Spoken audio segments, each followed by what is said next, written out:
Barangay Love Stories. Love Stories. Till death do us part ang laging pangako ng dalawang nag-iibigan sa harap ng altar. Pero sa panahon ngayon, kay dali nang patirin ang taling nag-uugnay sa mag-asawang dating nagsumpaan. Ikaw kapuso, kakayanin mo bang ipaubaya ang taong iyong pinangakuang mamahalin hanggang sa kamatayan?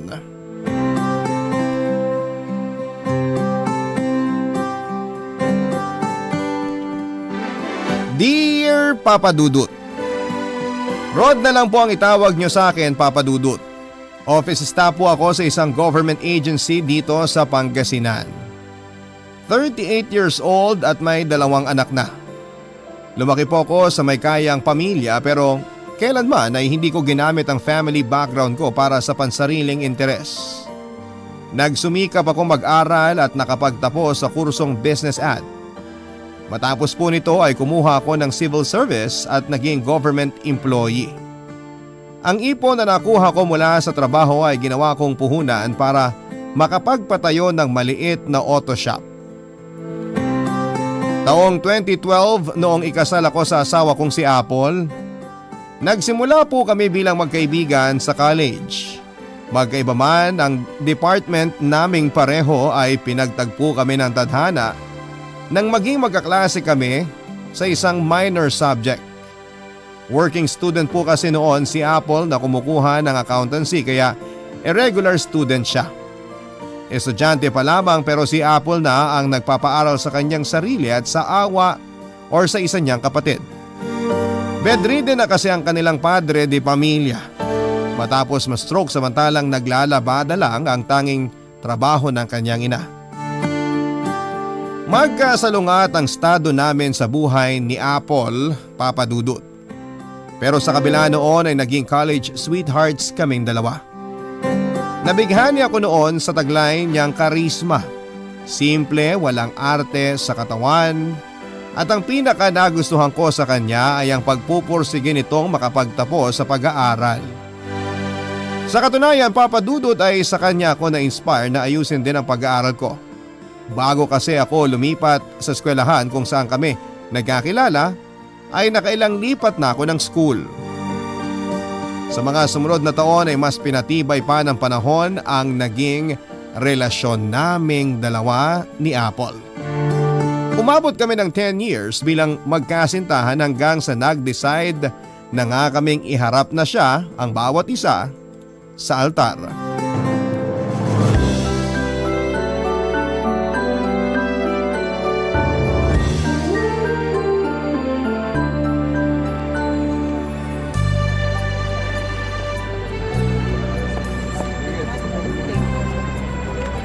Knock. Uy, ikaw pala. Wow, ayos ang pormahan bro ah. Saan ang libing? Gagi, may date kami ni Mrs. kanina. Dumaan na rin ako para kunin sana yung order ko sa'yo. Wala pa yung order mo eh. Na-delay yung shipping. Bukas pa siguro darating yun. Ang tagal naman nun. Last week ko pa in-order yun ah. Ito naman, lapit-lapit ng bahay nyo eh. Ako na magdadala pagdating, huwag ka na mag-alala. Siguraduhin mo yan ah. Next week na yung endurance race namin eh. Kailangan maporma yung motor ko kasing porma ng may-ari para agaw atensyon sa mga chicks.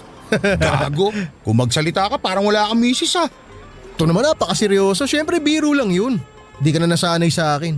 Nasanay na ako sa'yo, alam ko na mga galawan mo uy. Ikaw ba?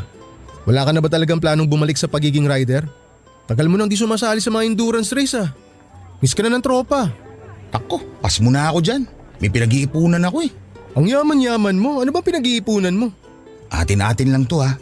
Pero plano ko na mag-propose kay Apple. Talaga? Mabuti naman.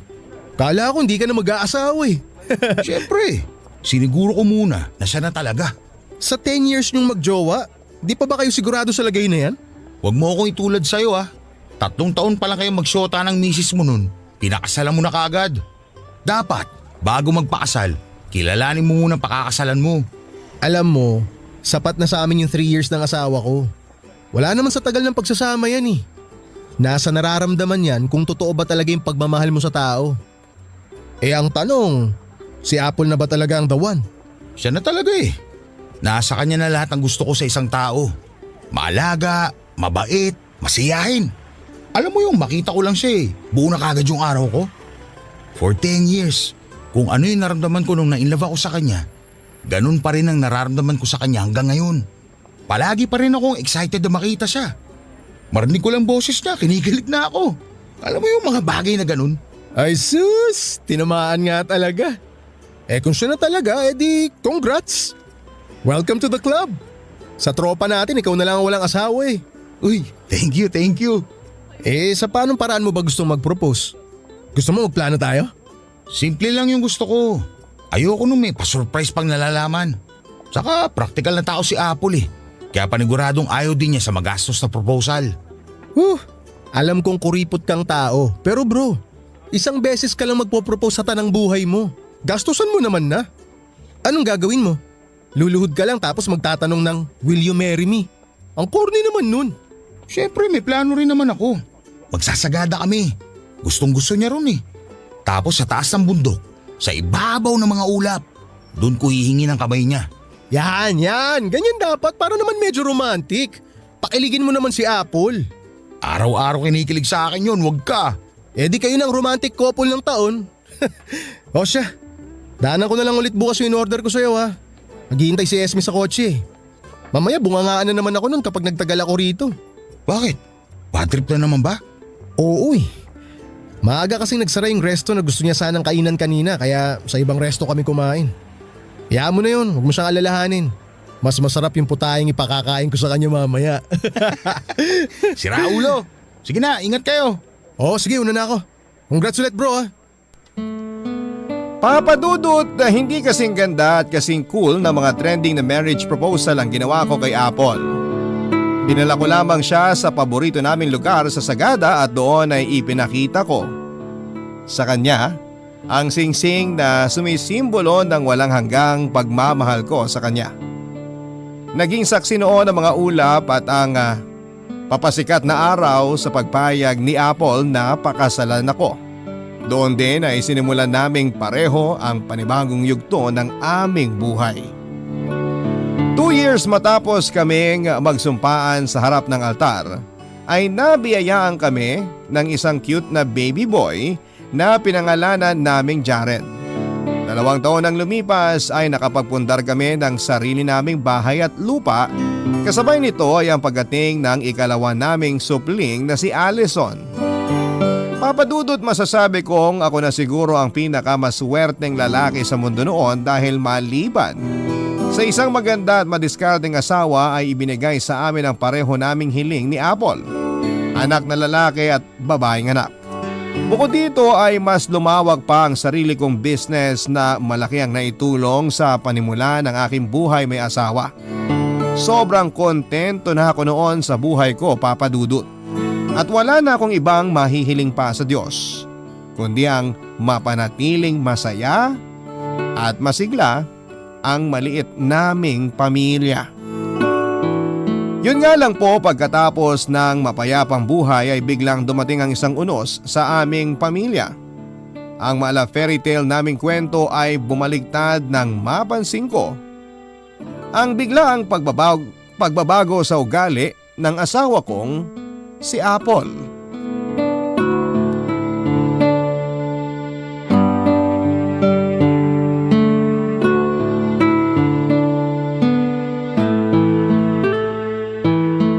Bro, pasok ka muna. Nagbibihis pa si Apple eh. Nasaan misis mo? Nandun, nagpaiwan sa sasakyan. Mainit daw kaya doon na lang siya maghihintay. Sige. Pasensya na, hindi ko namalayan ang oras kanina eh. Nakaidlip kasi ako. Hindi naman ako ginising ni Apple. Ayos lang. Weekday naman eh. Di naman siguro punuan yung mga kainan ngayon. Nakakatuwa nga bro eh. Ngayon na lang tayo ulit makakapag-double date. Sobrang busy na kasi natin ngayon. Wala na tayong time para sa mga date-date na yan. Nag-iiba na kasi priorities natin habang tumatanda. Pero syempre, kailangan magpaka-romantic pa rin tayo paminsan-minsan para hindi magsawa si Commander. Ga? Sinabi mo pa. O Rod, nandito na pala kayo. Akala ko ba nagbibihis ka na? Ba't ganyan pa suot mo? Hindi ko ba nasabi sa'yo na hindi na ako makakasama? Masama kasi pakiramdam ko eh. Ayos ka lang ba? Anong masakit sa'yo? Wala to.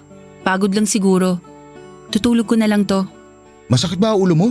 May lagnat ka ba? Kuha kita ng gamot, gusto mo? Di na. Pahinga lang katapat nito. Sorry Miguel ha. Pakisabi na lang kay Mare na di ko kayo masasamahan. Oh, okay lang. No worries. Magpahinga ka na lang muna. Sorry bro. Kung ganyan lang din, mukhang hindi na kami makakasama ni Apple. Walang problema dun. Marami pa namang next time eh. Paano yan? Maiiwan ko na muna kayong dalawa dyan ha. Papahinga na ako. Sige Mare, pagaling ka. Alam mo ba, itong mga nakarang araw, lagi na lang ganyan si Apple. Anong laging ganyan? Ganyan. Laging wala siyang gana sa mga bagay-bagay. Nung minsan inaya ko rin siya lumabas, nagrason lang siya. Eh baka naman masama lang talaga pakiramdam niya. Hindi bro eh. Ayaw na ayaw ni Apple na magkasakit. Kaya kapag ramdam niya masama na ang pakiramdam niya, inaagapan niya na kaagad. Eh halos 2 linggo na siyang ganyan eh. Bakit? Nag-aaway ba kayo? Baka naman nagtatampo sa'yo. Hindi rin. Iba magtampo si Apple. Hindi mo gugusto yung maranasan yun. Kasi kapag siya nagtampo, ipinapaalam niya kaagad talaga sa'yo. Paano? Magdadabog yan. Oras-oras kang iirapan tapos hindi ka kikibuin hanggat hindi mo sinusuyo. Eh anong gusto mong sabihin ko? Hindi naman ako magaling sa mga ganyang bagay. Ano bang malay ko sa mga tumatakbo sa isip ng mga babae? Hindi mo kasi siguro pinagbigyan kagabi. Ako kamo yung hindi mapagbigyan. Isa pa yun. Lahat ng mga karaniwang gustong-gusto niyang gawin, ngayon parang wala na siyang interes sa mga bagay na paborito niya. Baka may problema siya na ayaw niyang ipaalam sa'yo. Yun nga eh. Tuwing tinatanong ko naman kung anong meron, palagi niyang sagot, wala. Kapag tinatanong ko kung okay lang siya, okay lang naman daw. Pero alam ko may something eh, ramdam ko.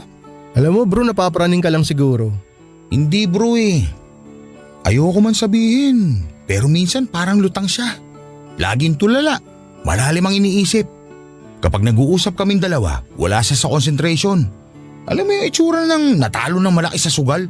Ganun na ganun siya. Hindi naman kaya depressed siya? Depressed? Bakit naman siya madi-depress? Malay ko. Kayong dalawa laging magkasama eh. Huwag mo sa akin itanong. Baka naman sawa na kasi siya sa'yo.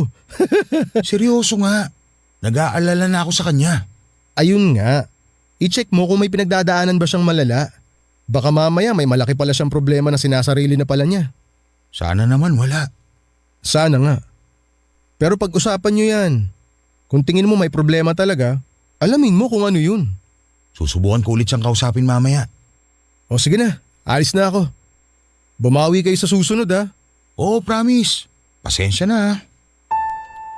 Papadudot sa halos 20 years ng pagsasama namin ni Apple ay siya na siguro ang pinaka-optimistic na taong nakilala ko.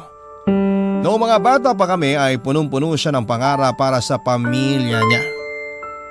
Mataas ang ambisyon niya sa buhay at napaka-positibo ng pananaw niya sa bawat kaganapang dumarating sa kanyang buhay kahit napakasalimuot ng mga pinagdaanan niya.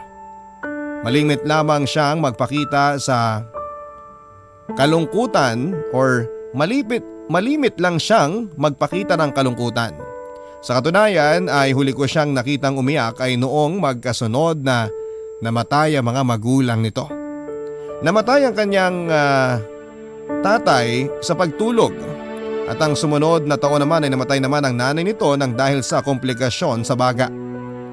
Ngayon ang Apple na nakikita ko ay para bang pasa ng buong daigdig.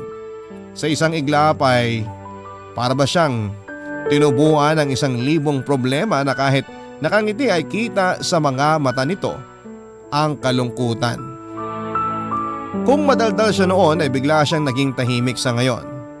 Minsan ko nga siyang naabutang umiiyak sa CR sa kalagitnaan ng gabi. Nang tanungin ko kung ano ang nangyari ay bigla raw niyang na-miss ang mga magulang niya. Papadudo tuwing kinukumusta ko po si Apple kung may pinagdadaanan ba siyang problema ay palaging wala at okay lang ang nagiging sagot niya. Pero bilang asawa ay ramdam ko na may dinadala siyang mabigat sa kanyang dibdib. Ang dating mga bagay na paboritong gawin ni Apple ay bigla na lamang niyang tinigilan. Hindi na siya excited sa mga bagong labas na Korean drama. Hindi na siya pala-post sa kanyang Facebook at tuwing sinasamahan niya akong manood ng pelikula ay palagi lamang siyang nakatulala sa kawalan. Marahil Papa Dudut, totoo nga ang sinasabi sa akin ni Miguel na baka depressed ang asawa ko. Sinubukan kong mag-research online tungkol sa depression pero mas lalo lang po akong naguluhan. Kaya mas minabuti ko na lamang namin na magpakonsulta sa espesyalista. Ang mga kwento ng pag-ibig, kwento ng buhay at kwento ng pag-asa. Nasa Spotify na Barangay Love Stories. Pakinggan kahit kailan, kahit saan. Barangay Love Stories sa Spotify. Kinig na, kabarangay! Ni hindi na nga niya tinanong kung bakit. Sumama na lamang siya na parabang wala ng gana sa buhay. Matapos ang consultation namin ay na-diagnose nga si Apple na merong clinical depression. Ayon sa doktor ay isa raw ito sa mga pinaka-severe na klase ng depression. Hindi lang daw ito simpleng depression na ang ugat ay dahil nawala ng mahal sa buhay, naalis sa trabaho o nagkaroon ng malubhang sakit. Sa naging pag-uusap nila Apple at ng kanyang doktor ay nalaman kong palagi raw nagkakaroon ng anxiety attack si Apple dahil sa past at sa uncertainty ng kanyang future. Ang mga bagay na ito ay ang unti-unting gumupo sa kanya dahilan para mauwi siya sa depression.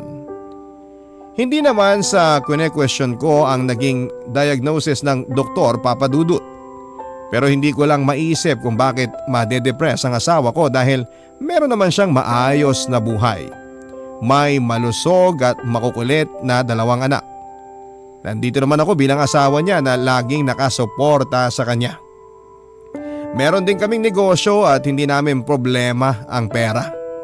Pero kahit na ganoon ay ayon sa doktor na kumausap kay Apple ay nakakaramdam pa rin daw ang asawa ko ng kalungkutan, hopelessness and emptiness. Napaisip tuloy ako kung meron ba akong pagkukulang bilang isang asawa kay Apple.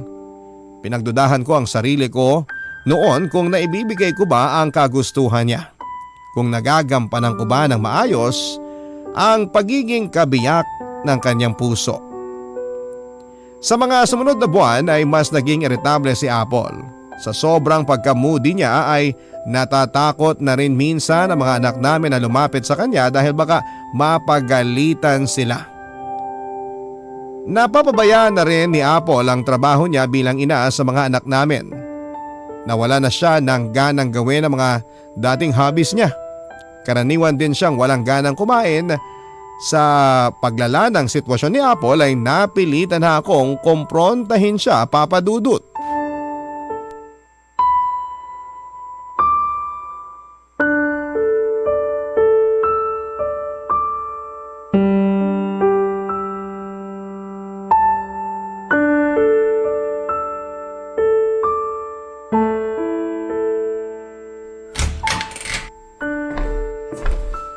Apple? Tulog ka na ba? Hindi pa. Pwede ba tayong mag-usap? Sige, ano pag-uusapan natin? Alam kong paulit-ulit na tong tanong ko na to sa'yo. Pero sana this time, sabihin mo na ang totoo. Okay ka lang ba talaga? May problema ka ba? May pinagdadaanan ka ba na hindi mo sinasabi sa akin? Bakit mo naman natanong yan? Apple, sa tagal ng pagsasama natin, alam ko kung kailan ka may problema. At alam ko rin na tuwing may problema ka, hindi ka nagsasabi sa akin. Alam mo, nakakatampo nga kasi lagi mo na lang sinasarili kapag may pinagdadaanan ka. Parang hindi mo ko asawa. Wala ka bang tiwala sa akin? Bakit ayaw mo mag-open sa akin? Wala akong problema. Ayan na naman tayo Lagi na lang ganyan ang sagot mo. Keso okay raw, pero office naman sa mga galaw mo na hindi ka okay. Iba ang binabanggit na bibig mo sa pinapakita ng mga mata mo. Alam kong hindi ka okay. Alam mo naman pala Para saan pa yung tanong mo? Kasi gusto kong malaman kung anong dahilan kung bakit ka nagkakaganyan. Lagi kang wala sa sarili mo. Recently, napapansin ko na parang ang bigat-bigat ang pinagdadaanan mo. Nagustuhin ko man tumulong, Wala akong magawa kasi nga ayaw mo mag-share sa akin. Alam mo naman 'di ba na lumaki ako sa hirap? Ipinanganak at nalagutan na lang ang mga magulang ko ng hininga na hikahos sa buhay. Never nilang naranasan ang mga bagay na meron ako ngayon. Ang mga kapatid ko, di ko alam kung sang lupalop ko na sila mahahanap ngayon. Kung okay pa ba sila, o kung buhay pa. Ayoko nang bumalik sa ganong klaseng buhay. Yung palagi naming pinoproblema kung paano kami kakain sa mga susunod na araw. Hindi ko alam, Rod. Pero parang hindi ko maiwasang mag-guilty. Ang ganda ng buhay ko ngayon pero ni isa sa mga bagay na meron ako, hindi man lang natikman o naranasan ng pamilya ko. Hindi ko alam kung deserve ko ba lahat ng natatanggap ko ngayon. Mahirap i-explain pero ang bigat lang sa dibdib na wala akong magawa para bumawi sa kanila. Na iparamdam sa kanila kung paano magkaroon ng magandang buhay.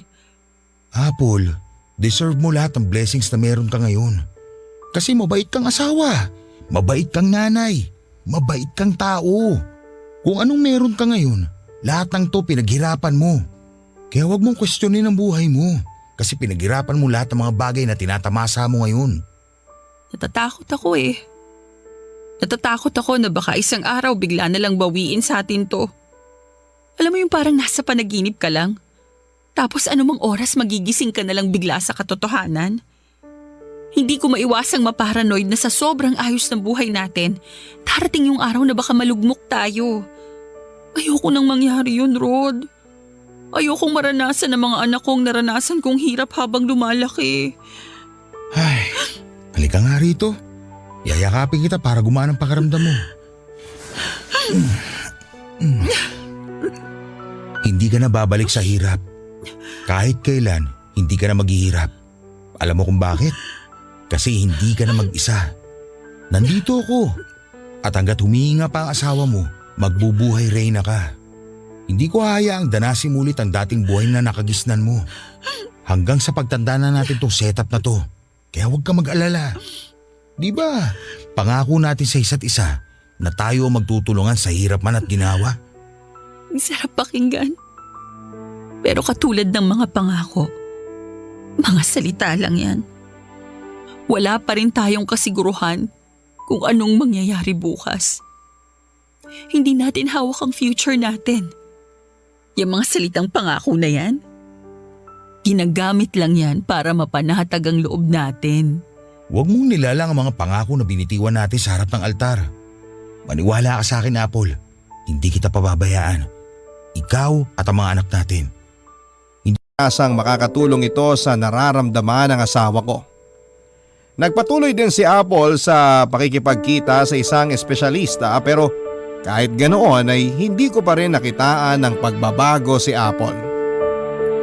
Dumating nga sa puntong nagbago na ang itsura nito, sobra siyang nangayayat noon dahil sa kawalan ng ganang kumain.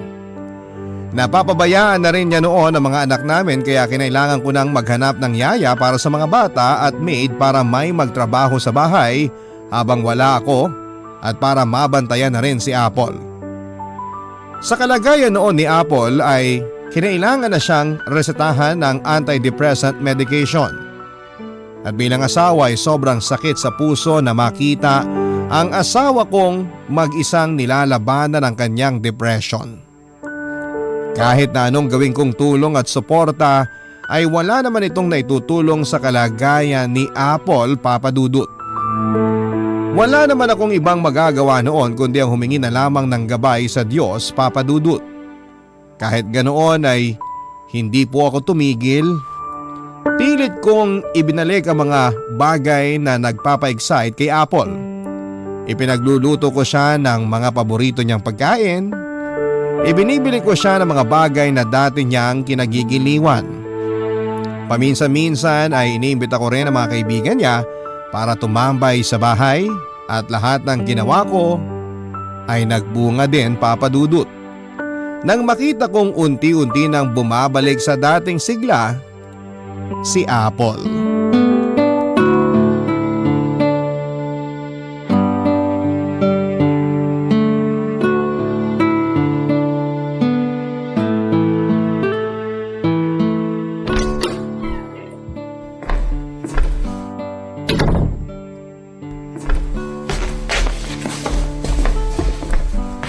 Oh, andyan ka na pala. OT na naman ba? Late ka na umuwi ah. Napahaba yung meeting namin eh. Marami kaming events ngayong buwan. Teka, ano yun? Kari-kari ba yung naaamoy ko? Oo, nagluto ako ng hapunan. Palagi na kasi tayong take-out eh. Tsaka nabanggit mo last week na gusto mo ulit ng kare-kare kaya nagluto ako. Talaga? Sino kasama mo nagluto? Si Yaya Ising ba? Hindi, pinag-day off ko na muna sila ni Lani. Naisip ko na kailangan ko rin ng time kasama ang mga bata. Kaya kaming tatlo na lang ang nagbonding buong maghapon. Wow, ang daya naman. Nagbanding kayo nang wala ako? Ay, nagtatampo. Hayaan mo, tayo naman ang magbabonding mamaya. Uy, gusto ko yan. Sa totoo lang, sobrang miss ka na ng mga anak mo. Ako rin. Miss ko na rin ang dating Apple. Huwag kang mag-alala, babawi ako sa inyo. Ibig bang sabihin nito, okay ka na? Sabi ko naman sa'yo, di ba? Lilipas din to. Hindi ko rin naman maiwasang mag-alala kasi nga sobrang laki ng pinagbago mo eh. Alam mo yun, nandito ka naman pero hindi ka namin ramdam. Lagi ka nasa kwarto. Malimit ka lang makipag-usap. Hindi ka na namin nakakabanding. Yung mga dati mong ginagawa, hindi mo na hinaharap. Kaya sobrang saya ko na bumabalik ka na sa dati. Sorry kung nadamay pa kayo sa kadramahan ko. Hindi mo kailangan mag-sorry. At never naging kadramahan ang pinagdaanan mo. Hindi joke ang mental health. At kahit sino man pwedeng makaranas ng mental breakdown. Kaya wag na wag ka magsosorry kung nagkaroon ka ng mga anxiety attack o depression. Hindi mo kasalanan yun. Sa totoo nga niyan, ako ang dapat na mag-sorry sa'yo. Kasi hindi ko alam kung paano ang tamang approach sa mga ganyang bagay. Ginawa mo naman ang lahat eh. Sobra ako nagpapasalamat na hindi mo ko iniwan. Ipinaramdam mo sa akin na hindi ako nag-iisa. Basta, masaya ako ngayong araw na to. Kasi nakikita na ulit kitang umiti. At ang pinaka-the best pa matitikman ko na ulit ang luto mo. Sa atin lang to ha. Masyadong maalat magluto si Yaya Ising ng ulam eh. Ikaw talaga? Namiss mo luto ko? Oo naman. Lalo na yung specialty mo na Bicol Express. Hayaan mo, ipagluluto kita niyan sa susunod na araw. May naisip ako. Ano kaya kung mag-outing tayo? Outing? Saan mo ba gusto ha? Gusto ng mga batang mag-swimming eh. Tingin mo? Sige ba? Swimming lang pala eh. Sige, set natin yan sa weekend. Matagal na rin tayo hindi nakakapag-outing no? Matagal-tagal na nga. Ay, naalala ko. Naglinis pala ako ng bahay kanina. Napansin ko na masyado na akong maraming gamit na nakatambak lang sa kwarto. Gusto ko sanang ipamigay na yung mga damit na hindi ko na nagagamit. Ikaw ba? Baka may mga hindi ka na rin isinusuot na mga damit na gusto mo nang ipamigay. Hindi ko alam eh. Check ko na lang sa day off ko. Hindi ko pa mahaharap yan sa ngayon eh. Marami pa kasi akong gagawin this week. Ako na lang titingin kung busy ka. Mukhang ang dami mong plano ngayon ah. Sobrang productive mo na. Ito yung Apple na matagal ko nang hinahanap. Naisip ko na marami pa akong bagay na kailangang ayusin. Marami pa akong hindi natatapos. Sus! Ang lawak ng ngiti ah. Grabe ba talaga ang pinagbago ko? Parang di naman. Huwag na natin balikan yan. Basta ang mahalaga, okay ka na. Payakap nga! Halika rito, dali! Sobrang proud ako sa'yo, Apple. Sana tuloy-tuloy na to. Sana nga. Magpalit ka na kaya. Ang asim mo na eh. Grabe naman! Magpalit ka na. Malapit nang maluto yung kare-kare para makakain na tayo. Okay, sige. Nga pala, nasaan yung mga bata? Kukumustahin ko muna sila. Nasa kwarto sila. Nanonood sa laptop. Tandang-tanda ko pa ang araw na yon, Papa Dudut, dahil isa na siguro yon sa mga araw kung saan ay nararamdaman ko na para bang nabunutan ng tinik ang dibdib ko. Para akong nagising sa isang mahabang bangungot. Muli ko nasilayan ang ngiti sa mga mata ng asawa ko at para bang sa isang pitik ay bumalik siya sa dating siya. Yung madaldal, masiyahin at puno ng magagandang plano sa buhay. Sa sobrang saya ko noon ay halos magtatalo na nga ako sa tuwa habang nagpapasalamat sa Diyos. Siguro na mga panahon na yun tumatalab na po ang gamot na iniinom ng asawa ko. Siguro ay nakatulong din ang mga ginawa ko para sa kanya. Ano man ang rason ay masaya ako noon na bumalik na ang dating Apple na nagbibigay kulay sa buhay ko. Para nga pong walang nangyari dahil bigla-bigla ay meron ng mga nakalistang plano si Apple. Pinag-leave nga niya ako sa trabaho para magbakasyon kami bilang isang buong pamilya. Kung dati ay ang mga kaibigan niya ang dumadayo sa bahay, ngayon ay si Apple na mismo ang lumalabas para kitain ang mga kaibigan niya. Maging mga kamag-anak nga niya na matagal na niyang hindi nakukumusta ay binibisita na rin niya. Nang buong linggo na yon ay nilinis ni Apple ang buong bahay, Papa Dudut. Ang mga damit at ilang gamit na hindi niya ginagamit ay pinamigay na niya sa charity at ilang kakilala. Ibinenta rin niya ang ilang assets niya para raw sa future ng mga anak namin. Sa buong linggo na yon ay naging busy si Apple na para bang bumabawi sa mga buwan na nawala siya sa wisyo.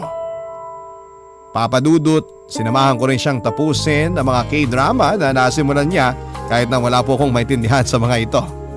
Lahat ng gustong gawin ni Apple ay sinusuportahan ko at nabuhay muli sa akin ang pag-asa na bumalik siya tulad ng dati. Ang mga kwento ng pag-ibig, kwento ng buhay at kwento ng pag-asa. Nasa Spotify na, Barangay Love Stories. Pakinggan kahit kailan, kahit saan. Barangay Love Stories sa Spotify. Kinig na, kabarangay! Papa Dudut, ang kasiyahan na nararamdaman ko ay panandalian lang pala. Habang nasa trabaho ay bigla akong nakatanggap ng tawag na nasa ospital daw ang asawa ko. Papa Dudut, tumanon siya sa isang construction site na halos 4 na palapag ang taas. Nasa kalagitnaan ako noon ng trabaho, Papa Dudut, nang makatanggap nga ako ng tawag mula sa bahay. Ang kasambahay namin ang nagkwento sa akin kung ano ang nangyari kay Apple matapos tawagan ng mga pulis ang telepono sa bahay upang ibalita ang nangyari sa misis ko. Dali-dali akong nagpunta sa ospital kung saan ay itinakbo si Apple. Nasa operating room na noon ang asawa ko nang makarating ako at ayon sa doktor na rumisponde sa kanya ay ilang segundo raw na tumigil ang pagtibok ng puso nito. Pero agad din namang na-revive si Apple. Nadali raw ang ulo nito at nagkaroon ng ilang fractured sa buto. Pero ang pinakamalala sa lahat ay naapektuhan ang spinal cord ni Apple. Inamin sa akin ng doktor na kahit daw makasurvive si Apple ay magiging lantang gulay na raw siya. At habang buhay ng sasalay or sasalang sa mga makina. Wala na akong pakialam noon, Papa Dudut, kung ano man ang kalabasan ni Apple. Basta ang panalangin ko na lamang ng mga oras na yon ay makasurvive siya, lumaban siya at mabuhay. Ayon sa yaya namin, kung kanino nagpaalam si Apple ay wala naman daw nangyaring problema ng araw na yon. Masaya pang araw na nagpaalam ang asawa ko sa mga bata bago ito lumabas na ang sabi ay may bibisitahin lang daw. Ayon naman sa mga pulis ay bandang alas 3 daw ng hapon nang makita ng ilang residente si Apple sa tuktok ng ginagawang gusali bago tuluyang tumanon. Walang gawa ang mga trabahador noong araw na yon kaya malayang nakapasok sa loob ng building si Apple. Papa Dudut, sa awa ng Diyos ay nakasurvive si Apple ngunit comatose siya. Sobrang epekto nito sa akin at nawalan ako ng focus sa trabaho at medyo napabayaan ko ang mga anak ko dahil ang buong atensyon ko noon ay nasa pagpapagaling ni Apple, Papa Dudut. Malapit na ako noong mawala ng pag-asa dahil isang buwan na ang lumipas ay wala pa ring nagbago sa estado ng asawa ko.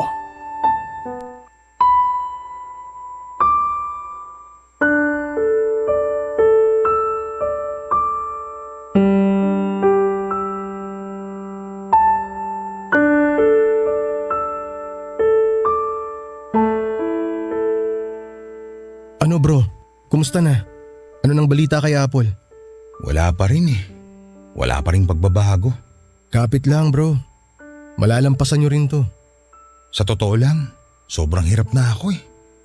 Ang hirap kumapit kapag paubos na yung mga makakapitan mo. Sobrang exhausted na ako, bro. Pagod na ang katawan at isip ko. Hindi ko na alam kung paano ko hahatiin ang sarili ko para sa mga anak ko, kay Apple, pati na rin sa trabaho ko. Siguro, i-prioritize mo na lang muna yung mga bagay na kailangan mo ngayon. Priority ko naman si Apple. Asawa ko siya eh.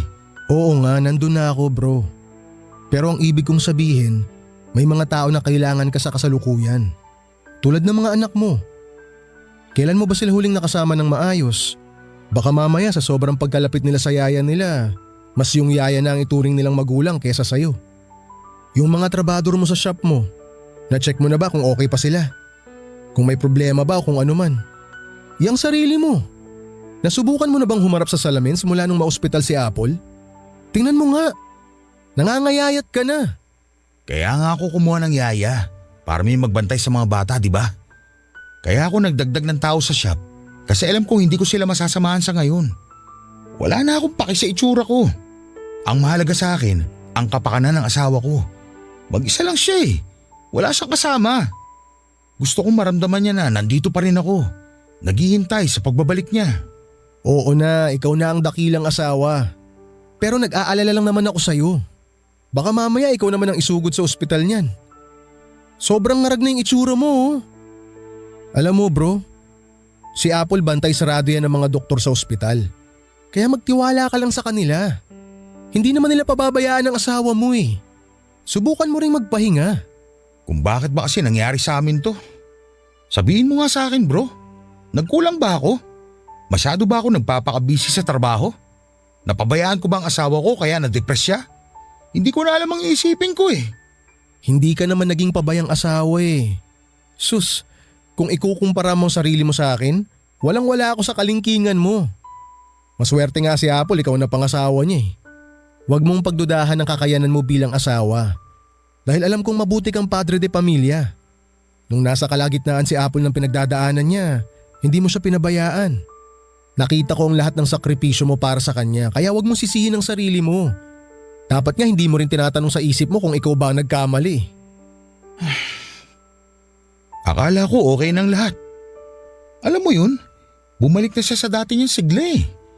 Ang saya-saya niya nito mga nakarang araw tapos ganito pala mangyayari.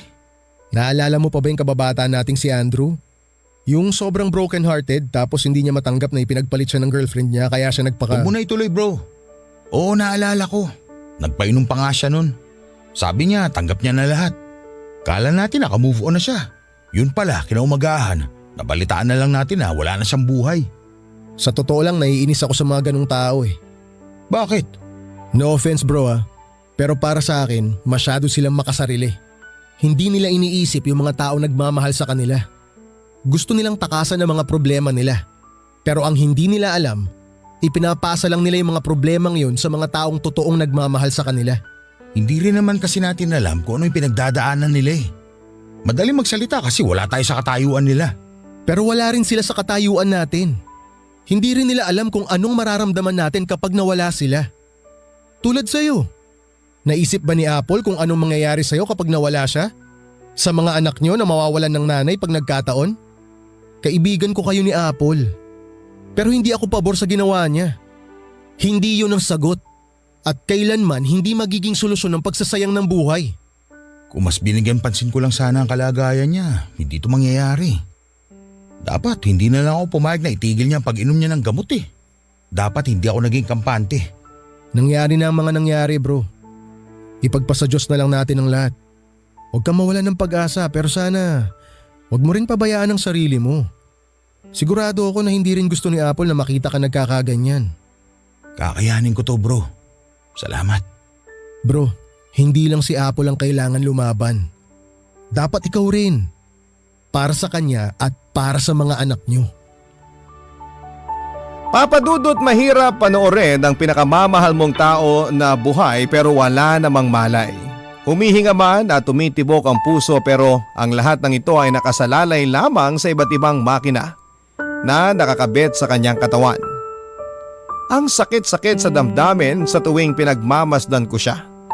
At mas malala pa rito ay hindi ko alam kung kaya pa ba niya?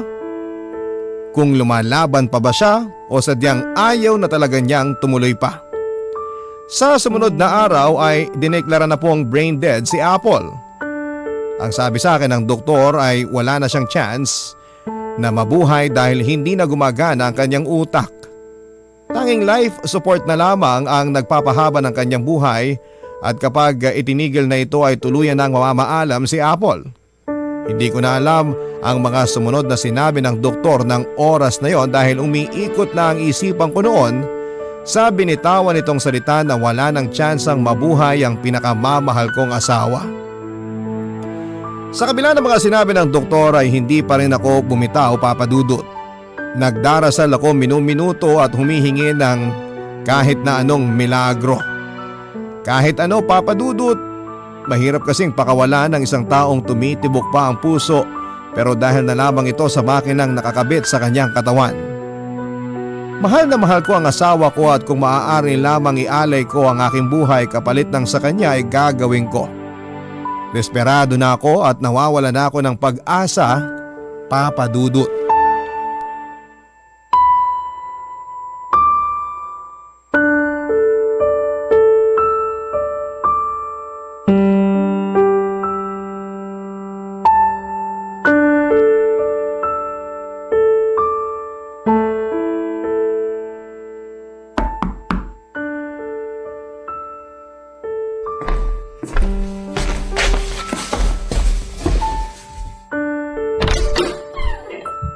Oh bro, napadalaw ka. May problema ba? Wala naman. Busy ka ba? Kailangan ko sana na makakausap. O sige, pasok ka muna, pasok. Salamat. Wala naman akong ginagawa. Katatapos ko lang maglinis ng motor. Mag-isa ka lang? Asan misis mo? Nag-grocery kasama yung mga bata. Ano bang meron? Upo ka muna.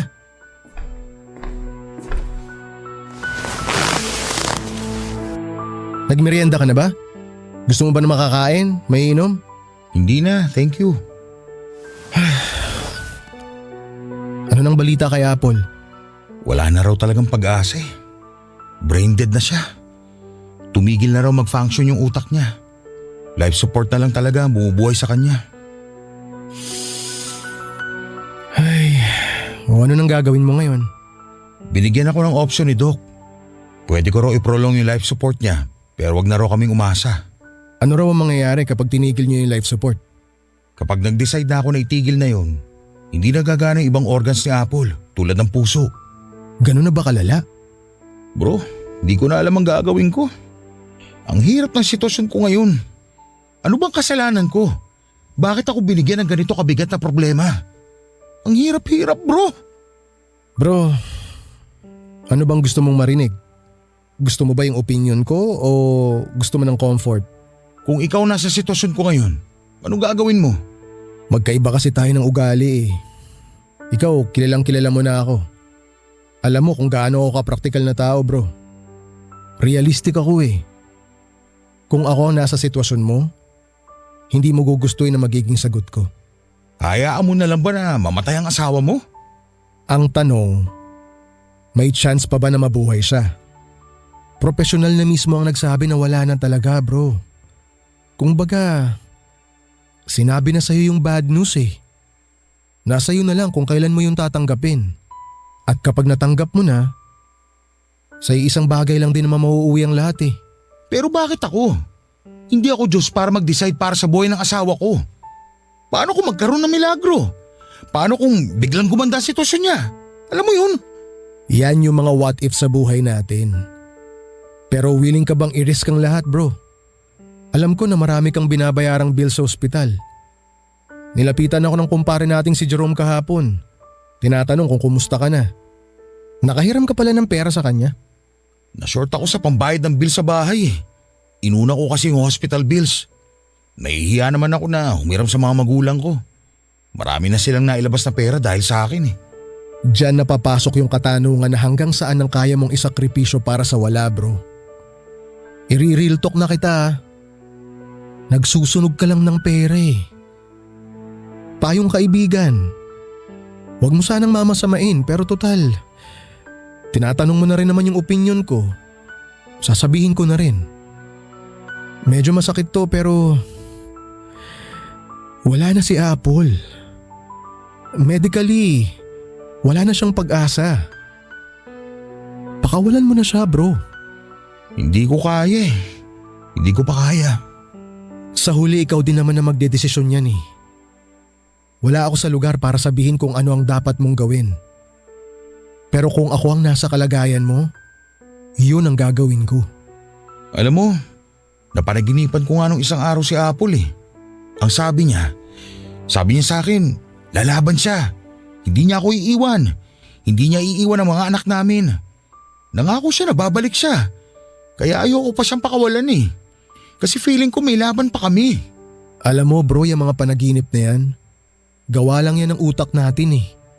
Yan yung mga bagay na gusto mong mangyari na nagmamanifest sa panaginip mo. Ako, hindi ako nagpapaniwala sa mga ganyang bagay. Pero kung gusto mong gamitin yan para hindi ka mawalan ng pag-asa, sige lang. Basta lagi mong isipin bro kung ano ang kalalabasan ng bawat desisyon mo. Sa tingin mo bro, anong sasabihin ni Apple kapag nalaman niyang sobrang dami ng pera ang nagastos niyo sa ospital at palubog ka na ng palubog sa dami ng utang mo? Poproblemahin ko na lang yung mga utang na yan kapag nasolusyonan ko na ang kay Apple. Sa ngayon, magulo pa ang utak ko. Tingin ko, kailangan ko muna magpahinga. O siya, mauna na ako ha. Oh, uuwi ka na niyan? Oo, siguro. Hindi ko alam. Basta, parang gusto ko muna mapag-isa. Basta bro, kung kailangan mo ng tulong o makakausap, alam mo naman kung paano ako kukontakin. O sige na, magpahinga ka muna. Mag-iingat ka bro. Mahabang panahon ang pinalipas ko, Papa Dudut, bago ako nakagawa ng isang desisyon. Araw-araw ako noon na humihingi ng senyales sa Panginoon kung ano nga ba ang dapat na maging pasya ko. Kinausap ko na rin maging ang mga kapatid at ilang kaibigan ni Apple para hingin ang kanilang opinyon. Kung maaari lang po sana ay ipagpapatuloy ko ang life support ni Apple dahil walang sinumang asawa ang hahayaang ipamigay ang kanyang kabiyak sa kamatayan. Pero na-realize ko, Papa Dudut, na sa sobrang focus ko sa isang bagay ay marami na akong aspeto sa aking buhay na unti-unti ko nang napapabayaan. Tama nga ang sinabi ni Miguel na minsan ay kailangan nating magsakripisyo para sa ikabubuti ng lahat. Alam kong wala po akong karapatang mag-decide para sa buhay ng isang tao pero kinakailangan kong harapin ang realidad. Marami na rin po kaming nagastos para sa hospital bills ni Apple at kabi-kabilang utang ang ginawa ko noon at maging ang ipon namin ay nagalaw ko na. Kung ipagpapatuloy ko ang life support ni Apple ay baka maapektuhan na ang maging future ng mga anak namin dahil nagsisimula na kami noong malubog sa utang. Sa huli, masakit man para sa akin at sa lahat ng taong nagmamahal kay Apple ay kailangan ko nang magpaalam sa taong pinangakuan ko na sa hirap at ginhawa ay hindi ko siya iiwanan. Pinatigil ko na ang life support ng aking asawa. Isa na siguro yon sa mga desisyong ginawa ko na kailanman ay hindi ko mapapatawad ang sarili ko. Pero kahit ganoon ay wala pa rin po akong babaguhin sa naging pasya ko, Papa Dudut. Noong nabubuhay pa si Apple ay hindi na niya kinaya pa ang bigat na kanyang dinadala. Hindi na siya masaya at nawala na siya ng ganang mabuhay, kaya ang tanging panalangin ko na lamang ngayon ay sana ay masaya na siya, ang asawa ko kung nasaan man siya ngayon. Sana ay nakamit na niya ang kapayapaan na ninanais niya. Papa Dudut, sa ngayon ay nananatili akong single father sa 2 kong anak na kasalukuyan ng nasa grade school. Kapos man kami ay pilit kong ginagawa ang makakaya ko upang magabayan ng maayos ang mga anak ko at mapanatiling masaya ang aming pamilya sa kabila ng lahat ng mga nangyari. Alam ko sa aking sarili na kahit na wala ng aking asawa, si Apple ay may ngiti na sa kanyang mga mata. Basta't masaya ang mga bata. Dito na po natatapos ang kwento ko sa inyo, Papa Dudut. God bless po sa inyo at sa lahat ng bumubuo ng Barangay LS 97.1. Ang inyong kapuso at kabarangay forever, Rod. Barangay Love Stories.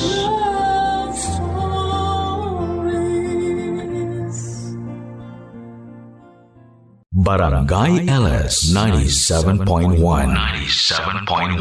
Number 1. Forever. Barangay Love Stories.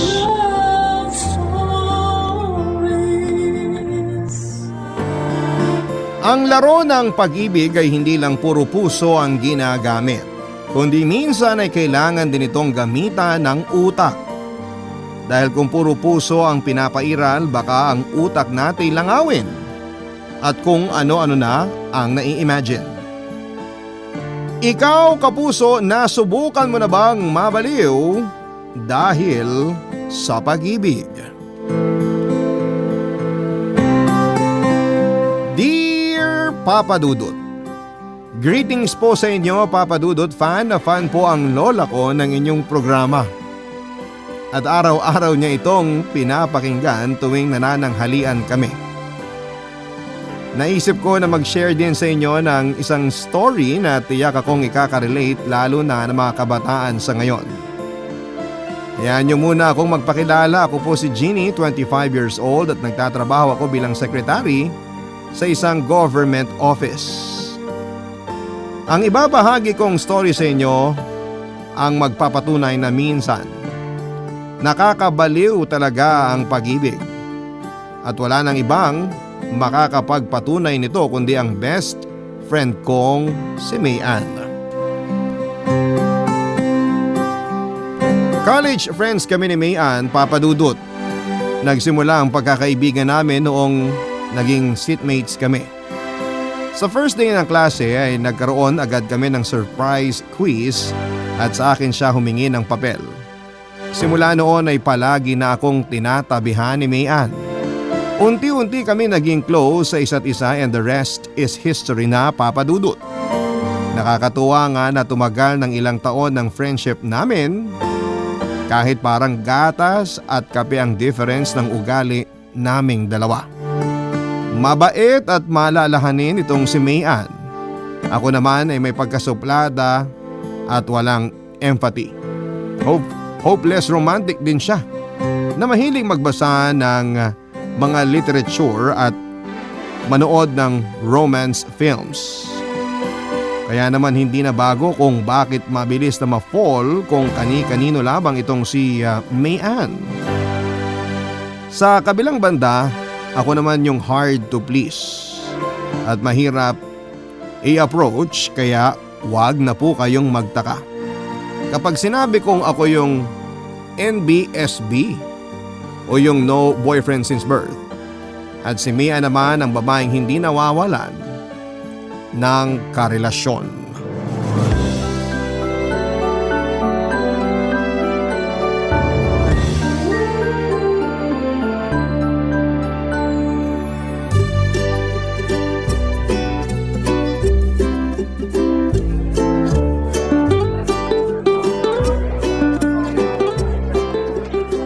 Uy, ano yung binabasa mo? Oh, nandyan ka na pala. Wala to, magazine ng asawa ko. Asawa? Ano ka ba? Yung bida sa K-drama na pinanood natin last time. Yun yung asawa ko ngayon. Siya ang cover this month sa magazine kaya napabili ako ng wala sa oras. Anong kalokohan na naman yan? Pwede na palang asawahin ngayon ng mga artista kahit di nila alam? Alam mo, ang manang mo na talaga, hindi ka na aware sa mga trending ngayon. Kasi hindi naman ako mahilig sa mga ganyang bagay. Okay lang mag-fangirl pero OA naman yung ganyan ah. Papunta na tayo sa pagiging obsessive fan. Sineryoso mo naman yung mga sinabi ko. Alam ko naman yun, te. Eh di ikaw na may asawa. So asan na yung kape? Di ka pa umorder? Ginagawa na. Antayin mo na lang. Bakit ba kasi dito pa tayo nagkape?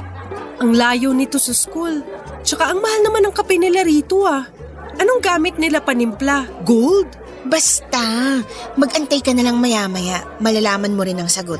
May rason ba kung ba tayo nandito ngayon? Meron. Ay, yung mga ganyang ngiti, alam ko na yan eh. Lalaki na naman no. Ano pa nga ba? Lalaki na lang naman ang nagpapasaya sa akin eh. Te, ang landi mo talaga. Asus, ikaw din naman eh. Hindi mo lang pinapahalata. Palibasa nasa loob ang kulo mo. Hindi talaga ako malandi. Huwag mo kong idamay sa pagiging maharot mo. Oo na, ikaw ng santo. Ayun na siya. Aray! Aray! Uy, masakit! Walang yaka, ginawa ba naman akong punching bag? Bakit? Anong meron? Sinong dumating? Ayun na siya. Sino nga? Nakikita mo ba yung papalapit na guy? Yung kakapasok lang? Yang naka-uniform? Oo, siya. Oo, anong meron sa kanya? Siya yung bet na bet ko from other school. Aldred ang pangalan tapos nagpa-part-time bilang barista sa coffee shop na to. Paano mo naman nalaman niya mga yan? Inisto ko yung Facebook niya kagabi. Nakaabot ako hanggang year 2009. Ang lalamuti! So anong meron sa inyo? May ganap ba? Wala, crush ko lang siya. Yun lang? Gumastos ka ng napakamahal na kape para lang makita siya? Ibang klase ka, girl! Wala namang masama. Tsaka bakit ba namamahalan ka sa kape ako namang magbabayad? Luka-luka, concerned lang ako sa pagiging marupok mo. Hayaan mo na ako. Dito na nga lang ako masaya eh. Oh, sige na. Masaya ka na akong masaya. Pero alam mo kung anong mas ikakasaya mo pa? Kapag kinuha mo na yung kape natin kasi kanina pa tinatawag pangalan mo. Sakto naka-duty na yung bet mo. Tanungin mo na rin number niya para di masayang pagpunta natin dito. Heto na, kukunin ko na. Okay pa rin ba makeup ko? Baka may dumi na sa mukha ko ah. Wala. Punta ka na, dali. Landiwell! Noong mga bata pa kami, si Mayan ang karaniwang chill lamang. Ako kasi Papa Dudut ay nakafocus lamang ako sa pag-aaral kaya wala sa bokabularyo ko ang salitang love life. College pa lamang kami alam ko na isa si Mayan sa mga taong magkakaroon ng makulay na love life. Maganda rin naman kasi siya, ang problema nga lang ay madali lang utuin ang katulad niya. Yung tipong nag-I love you lang ang isang lalaki ay mai-in love na agad siya. Dahil sa ganung ugali niya ay suki na ang puso ni Mayan sa mga heartbreak. Katulad na lamang noong naging boyfriend niya ang schoolmate namin na itago na lang natin sa pangalang Brandon. Part ng circle of friends namin si Brandon. Noong ligawan niya si Mayan ay agad naging sila pero kung gaano sila kabilis naging ganon din kabilis silang naghiwalay. Masyado kasing clingy si Mayan, Papa Dudut. Overthinker din siya at selosa. Minsan nga ay nagawa pa niyang i-stalk si Brandon mula school hanggang bahay nila para mapatunayang wala itong ibang babae.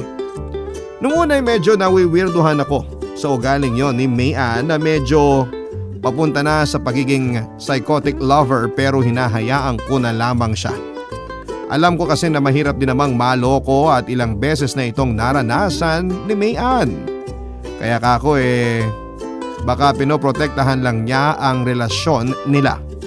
Kaso nga lang maging si Brandon pala ay ayaw sa ganong ugali ni Mayan.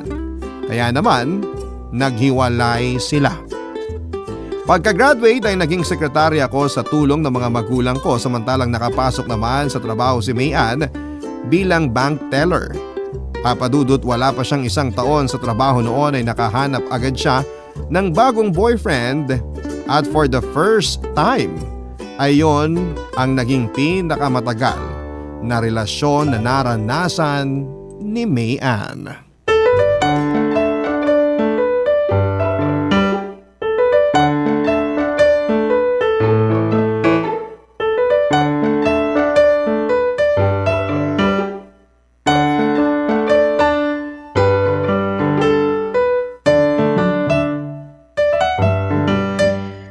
Gosh, ang init! Oh, bakit naman kunot na kunot ang noo? Parang kanina lang sobrang excited mo pa akong tinawagan para makipag-meet up.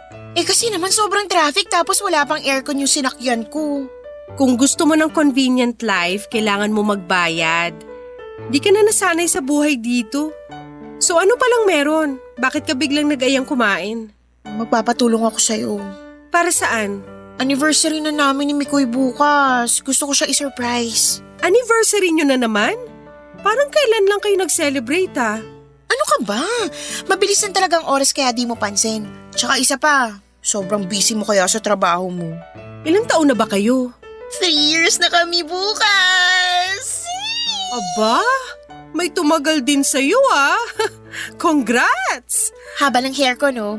Kaya ikaw, magjowa ka na rin para sumaya ka sa buhay mo. Excuse me, hindi ko kailangan ng lalaki para sumaya, no? Kung gusto mo akong sumaya, bigyan mo ako ng pera. Lalaki ang happiness mo, pues ako naman pera. Sa bagay, true naman din. So ano nga? Ano bang magandang surprise sa boyfriend ko para bukas? Kay Mikoy? Dinner date kaya? Siya na bahala dyan sa date na yan. Sure ako by this time na may nabook na siyang resto para bukas. Ang gusto ko, regalo, yung may sentimental value sana. Ano ba? Paano kung accessories? Relo or kwintas? Hindi siya mahilig sa abubot eh. Ano ba kasing gusto niya?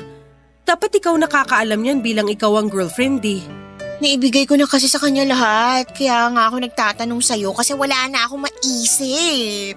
Alam mo, kapag nagmamahala naman talaga kayong dalawa, presents mo lang okay na yon kasi ikaw yung best gift na natanggap niya.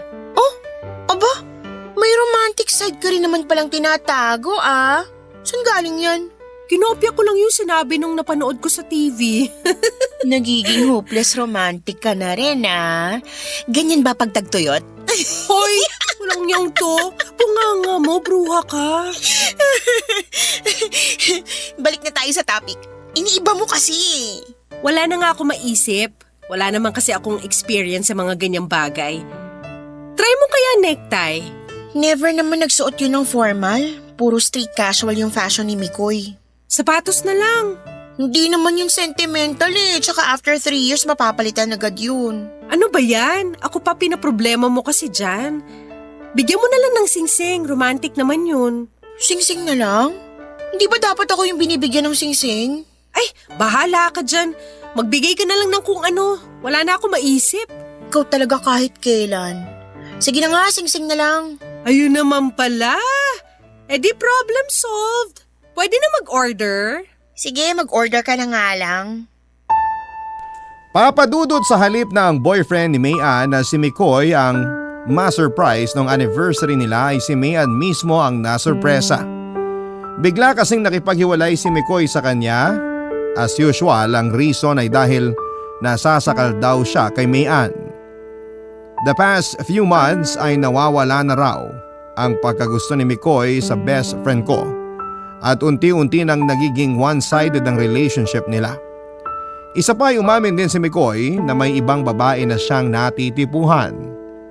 Kaya imbis na magloko ay nakipaghiwalay na lamang siya para makalaya na ang puso niya. Noong ko lang nakita si Mia na sobrang broken-hearted, papadudot. After ng breakup ay hirap na siyang makontak noon. Tuwing magkasama kami hindi ko siya nakakausap ng maayos. May time pa nga na gabi-gabing nagpupunta si Mayan sa bahay nila Mikoy para makipagbalikan. Pati sa trabaho ay hindi siya nito pinapalagpas. Kaso nga lang kahit na ano pang gawin ni Mayan ay ayaw na talaga sa kanya ng lalaki. Na-depress si Mayan, papadudot. Nahulihan ko pa nga noon na may 2 linya ng sugat sa pulso niya. At bilang kaibigan ay sinigurado kong hindi na niya uuliting gawin yon. Oras-oras ko siyang tinatawagan at hindi ko siya iniwanan. Papadudot lumipas ang oras ay dumating din ang araw na bigla na lamang bumalik sa normal si Mayan. Nagulat ako dahil naging jolly na siya. Muli na para bang kahapon lang ay hindi siya depressed at down. Yun pala, may naisip na palang plano si Mayan para makabawi sa ex niyang si Mikoy, papadudot.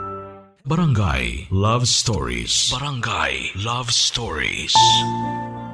Hindi ko alam kung dahil ba sa mga napapanood at nababasa niyang fictional love stories, kung kaya isang nakakatawang plano ang bigla na lamang naisip ni Mayan.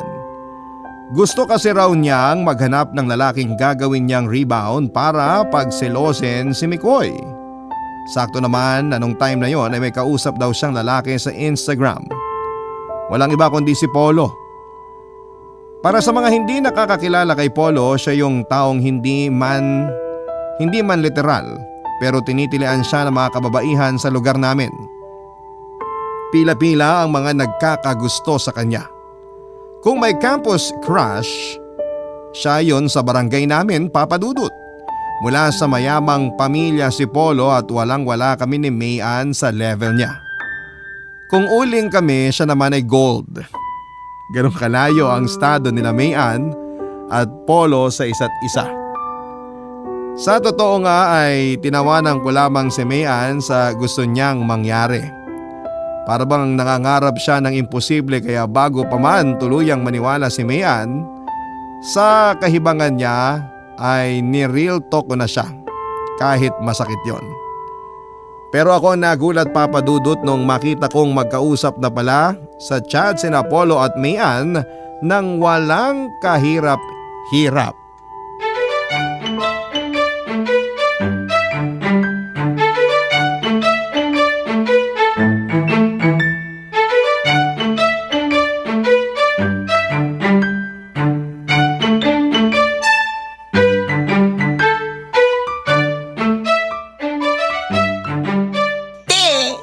Maniniwala sa sasabihin ko. Ano yun? Kami na ni Maya! Ano? Hindi ko narinig. Ano ulit yun? Di naman to nakikinig. Sabi ko kami na ni Polo. Di nga. Yung totoo. Oo nga, eto may resibo ko. Niligawan niya ako tapos sinagot ko siya agad. Hindi ka man lang nagpakipot? Oo agad? Polo na yan oh, magpapakipot pa ba ako? Tingin nga kung totoo. Eto, tingnan mo yung chat namin sa Instagram. Aba, oo nga. Grabe, natisod mo si Polo. Ikaw na talaga. Sabi ko sa'yo wala ka kasing tiwala sa best friend mo. Oo nate, haba ng hair. Hindi ka talaga nawawalan ng jowa, no? Para kasing mamamatay ka kapag wala kang boyfriend Alam mo naman kung bakit ako nagparamdam kay Polo, diba? Dahil kay Mikoy. Gusto mo pagselosin siya, baka sakaling balikan ka. Te, tignan mo nga yung ginawa mong rebound. Ipagpapalit mo pa ba yan kay Mikoy? Kung ako sa'yo, kay Polo ka na lang. Mabango tignan, malinis, yayamanin, tsaka totoong pogi. Kay Mikoy pa rin yung puso ko Ba't mo kasi binigay sa kanya? Yan tuloy, di mo na mabawi-bawi. Pero ito lang ha, ayokong itolerate yung paggamit mo kay Polo para lang pagselosin si Mikoy. Hindi na tayo high school para sa ganyang mga bagay. Hindi laruan ng puso para ganyanin mo lang. Alam ko naman yun. May limitations naman Kapag nagparamdam na ulit si Mikoy, hihiwalayan ko na si Polo. Grabe, parang nagpapalit lang ng damit Sarap mong batukan minsan Ginagamit mo pa yung ganda mo para manloko ng ibang tao? For what? Para kay Mikoy na hanggang ngayon, hindi ko pa rin mag-gets kung bakit mo nagustuhan? Never mo talagang magigets kasi never ka pang na-in love. Basta, limit lang tulad ng sinabi mo. Mag-set ka ng boundaries. Kung tingin mo masyado nang lumalalim yung pagtingin sa'yo ni Polo, tapusin mo na agad, lalo na kung hindi mo naman siya gusto in real life. Pero hindi talaga Ang pangit kasi ng trip mo. Imagine paglalaruan mo yung feelings ni Polo. Bad yun. Kaya mo na, hindi naman ikaw yung makakarma kung sakali Kahit na, hinahayaan pa rin kita sa mga ganyang bagay. As a friend, dapat hindi ganun. Support mo na lang ako, huwag ka ng killjoy. Okay, fine. Bahala ka dyan, matanda ka naman na. Ayan, ganyan dapat. Pero in fairness hirap paniwalaan na si Polo? As in Polo na crush ng buong bayan? Oo, siya nga. Bakit? Wala ka bang tiwala sa ganda ko? Oo, maganda ka, pero hindi para sa mga level ni Polo. Grabe ka naman sa akin, te. Real talk lang yun. Anong real talk? Kami na ngang dalawa. Yun ang real na real, walang halong eme. Ay, oo nga pala. Hindi pa kasi nagsisink in Same. Hanggang ngayon di pa rin ako makapaniwala. At dahil dyan, kailangan nating mag-celebrate. Libre mo ako ng samgyup. Wala pa akong pera. Next week pa sahod ko. Ikaw na muna man libre. Balita ko may bonus na kayo eh. Ikaw talaga. Sige, tara na nga. Masaya naman ako, Papa Dudut, para kay Mayan. Sa katunayan ay medyo na-guilty nga ako dahil hindi ako naniwala sa kakayanan niya noong una. Parang ang hirap kasing isipin na magiging boyfriend niya ang isang katulad ni Polo at bilang rebound relationship pa. Kung ako ang papipiliin ay mas gugustuhin ko na lang na si Polo para sa kaibigan ko kesa gamitin siya ni Mayan para pagselosin itong si Mikoy. Hindi ko alam kung ano ba ang nakita ni Mayan kay Mikoy at bakit niya hindi ito mabitaw-bitawan. Paglipas ng mga buwan ay hinayaan ko lamang si Mayan sa gusto niya kahit na ginagamit lang niya si Polo. Noong mga panahon kasi na yon ay medyo naging busy na rin ako sa trabaho kaya unti-unti ay nagkalayo kami ng kaibigan ko. Sumakto rin kasi na election period kaya hindi na ako nabigyan ng time para lumabas at makipagkwentuhan kay Mayan. Nakikita ko na lamang sa mga posts niya kung gaano siya kasaya sa newfound love life niya. Palagi kasing nakapost sa social media ni Mayan ng iba't ibang mysterious pictures kung saan tanging mga kamay at likod lamang ang nakikita. Minsan may 2 litrato ng kape, mga flowers at kung ano-ano pa na aesthetic sa paningin. Yun daw kasi ang paraan ni Mayan para pagselosin itong si Mikoy. Ayaw niyang i-reveal muna si Polo para ma-curious si Mikoy, ganoon na rin ang iba pa nilang kaibigan. Nung medyo lumuwag-luwag na ang oras sa office ay inaya ko si Mayan para magkape. At doon ay inalam ko ang iba pang updates sa buhay nila ng boyfriend niya.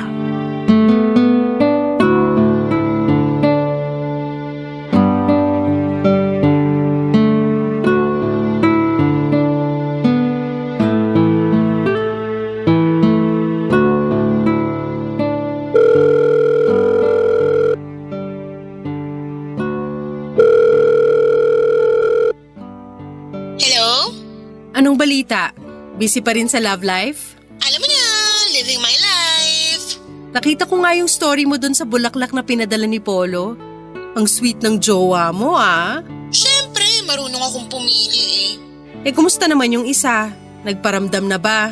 Si Mikoy? Puro heart react lang yun sa story ko eh. Mukhang gumaganang paselos effect mo Nag-message nga ako sa kanya eh, tapos sinane lang ako. Alangan namang replyan ka, may jowa din yun ngayon. Talaga ba? Bakit hindi ko nakikita? Ano ka ba? Todo post yun ang pictures nila ng jowa niya. Imbento ka naman, te. Araw-araw ko kayong sinecheck profile niya, wala naman siyang post. Meron kaya? Baka naman nakahide sa iyo yung mga post niya. Bakit naman i-hide sa akin? Para saan? Ewan ko, ba't ako tinatanong mo? Baka naman may natitira pa siyang pagmamahal sa akin. Ayaw niya siguro ako masaktan. Ayan ka na naman sa pag-overthink mo. Ayaw lang siguro niyang habulin mo pa siya. Ayaw kang ang replyan eh. Nag-heart naman siya sa stories ko eh. Ibig sabihin, hindi pa niya ako totally kinalimutan. Tadyakan kita dyan. Pinapaasa mo na naman sarili mo. Lahat ng ginagawa ng tao may rason. Hindi ba pwedeng sinusuportahan ka lang niya kasi akala niya masaya ka na sa buhay mo? Mga lalaki talaga, hirap mag-read between the lines, no? Hanggang ngayon, di pa rin niya mag-gets na pinagsiselos ko lang siya. Asyumera ka lang talaga, te. Buisit ka, nang babasag ka na naman eh. Eh ikaw, ano namang balita sa'yo? Heto, busy pa rin nagpapayaman. Uy, ilang taong ka na nagpapayaman, di ka naman yumaman-yaman. Maghanap ka na lang kaya ng matandang mayaman na jowa na malapit ang mamatay. Sira ulo ka. Kesa naman tumanda kang dalaga. Di mo ako gayahin. Blooming kasi may jowa. Ay naku, suluhin mo yung jowa mo. Wala akong time para dyan. Hindi ka naiinggit? Hindi. Bakit naman ako maiinggit sa babaeng may jowa nga, pero umaasa pang magkakabalikan sila ng ex niya? Ew! Wala lang kasi nanliligaw sa'yo eh. Excuse me, marami ako manliligaw, hindi ko lang pinapansin. Taas kasi ng standards mo, te. Dapat mataas din ang bank statement. Dapat naman kasi ganyan yung mindset. Hindi ka mapapakain ng pagmamahal, no? Basta ako mayaman boyfriend. Hindi mo naman mahal. Ay, hindi mo sure. Paano kung mahal ko na pala si Polo? Tantanan mo nga ako. Kasasabi mo lang na patay ka pa rin sa ex mo. Hindi kaya. Bahala ka dyan. Tawagan na lang ulit kita mamaya. May bisita pala akong darating. O sige, bye-bye. Miss you. Miss you too. Bye-bye.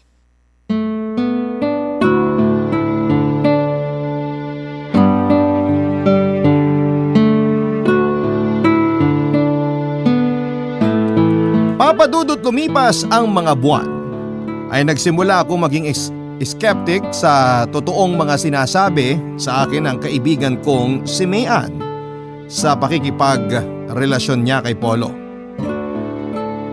Minsan kasi papadudot tuwing nag-aaya akong mamasyal o kumain sa labas ay sinasabihan ko si Mayan na ayain din niya itong si Polo para ipakilala niya kami sa isa't isa. Ang laging nirarason ni Mayan ay busy daw masyado si Polo kaya hindi siya nakakarating.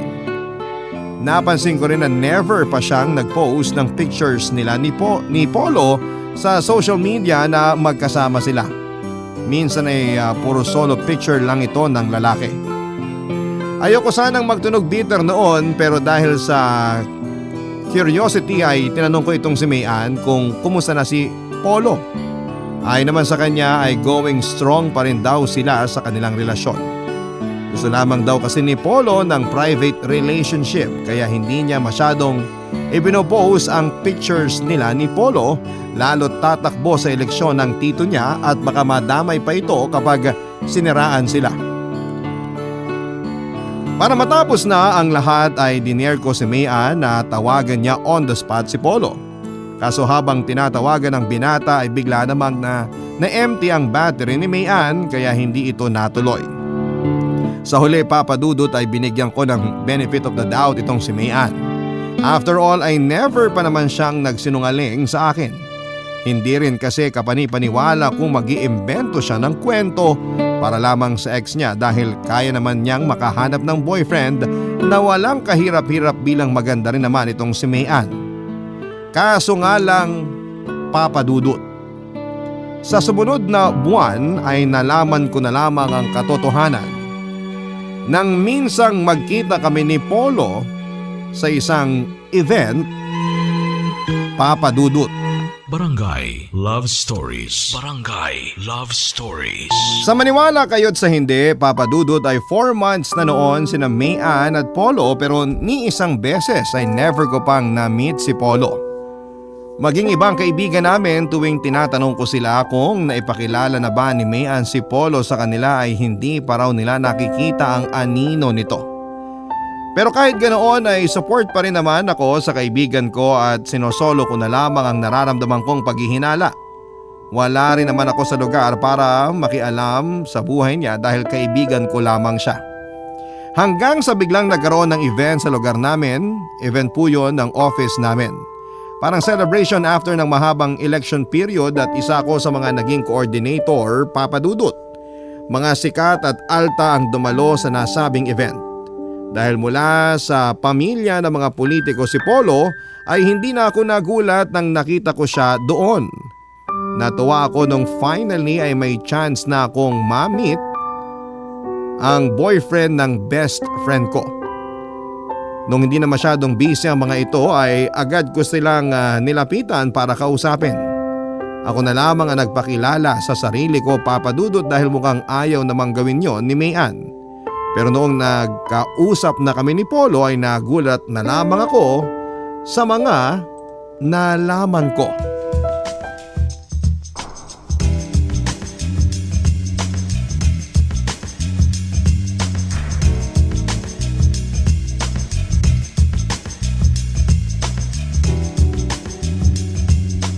Hi, good evening! Hello! Good evening din. Kumusta yung party? Masaya ba? Okay lang naman. Office namin nagplano nito.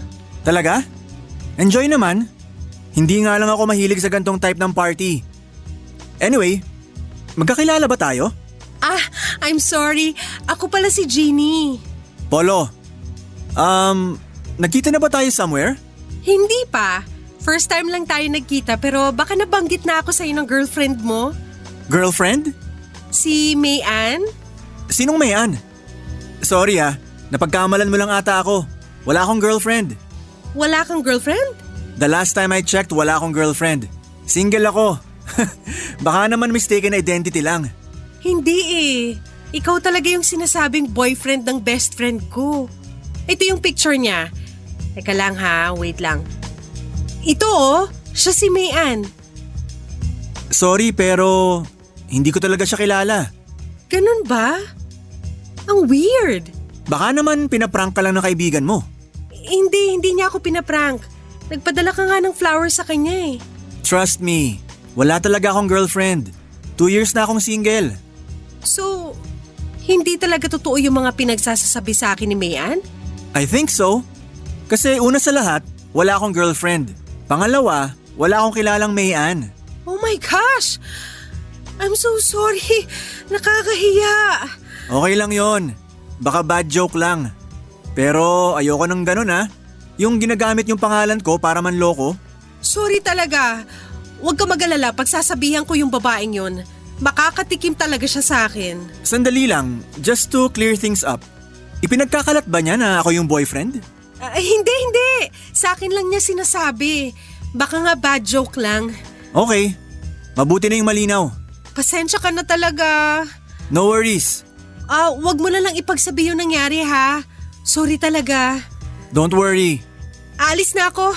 Pasensya na sa abala. Enjoy the night. Thank you. Ikaw rin. Naku, Mayan! Makakatikim ka talaga sa akin! Hiyang-hiya ako ng gabing yon, Papa Dudut. Nag-feeling close ako kay Polo kahit ang totoo ay hindi pala niya ako kilala. Noong time na yon ay gets ko na kung bakit hirap na hirap itong si Mayan na i-invite si Polo tuwing lumalabas kami kasi hindi naman talaga niya boyfriend ang binata. Mas lalo akong naliwanagan kung bakit wala pa rin silang pictures na magkasama dahil gawa-gawa lang pala ni Mayan ang lahat. Matapos sa mga nangyari ay kinumpronta ko si Mayan dahil sa totoo lang ay na-offend ako na maski ako ay niloko niya. Agad namang umamin si Mayan, Papa Dudut, at ginawa lang daw niya ang lahat ng yon para makuha ulit ang interes ng ex niyang si Mikoy. Pero hindi pa rin dapat yon maging rason para lokohin niya lahat ng tao. Ang sabi sa akin ni Mayan ay tanging sa aming mga kaibigan at kay Mikoy niya lamang sinabi ang fake relationship nila ni Polo. Kinailangan niya kaming idamay dahil baka magtanong sa amin si Mikoy at mabuko ang pinaggagawa niya. Lahat ng pictures mula sa mga flowers at silhouette kuno ni Polo ay nakita lamang niya sa internet. Pinapadalhan rin niya ang sarili niya ng regalo at pinapalabas na galing po ito kay Polo. Samantalang yung mga chat sa Instagram na pinakita niya sa akin noon ay imbento lang din niya dahil gumawa siya ng sariling fake account ni Polo. Papa Dudut, nakakalungkot na dahil sa pag-ibig ay naging delusional itong si Mayan, or sa ginagamit na term ngayon ay dilulu. Gusto ko man siyang intindihin, ay mas nangibabaw ang galit ko noon kaya nagkalabuan kaming dalawa. Sa huli mas nanaig pa rin naman ang pagmamahal ko sa kaibigan ko kaya ako rin ang unang nag-approach sa kanya. Matapos ang lahat ng kaguluhan na nagawa niya, Papa Dudut.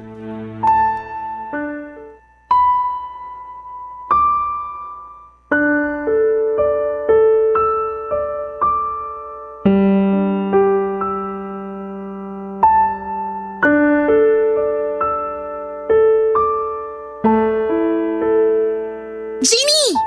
Mabuti naman nakipagkita ka na sa akin. Nabasa ko yung text mo. Hindi mo sinasagot yung tawag ko Nasa trabaho ako kanina. Busy lang. Busy na nagpapayaman. So bakit mo ako pinapunta rito?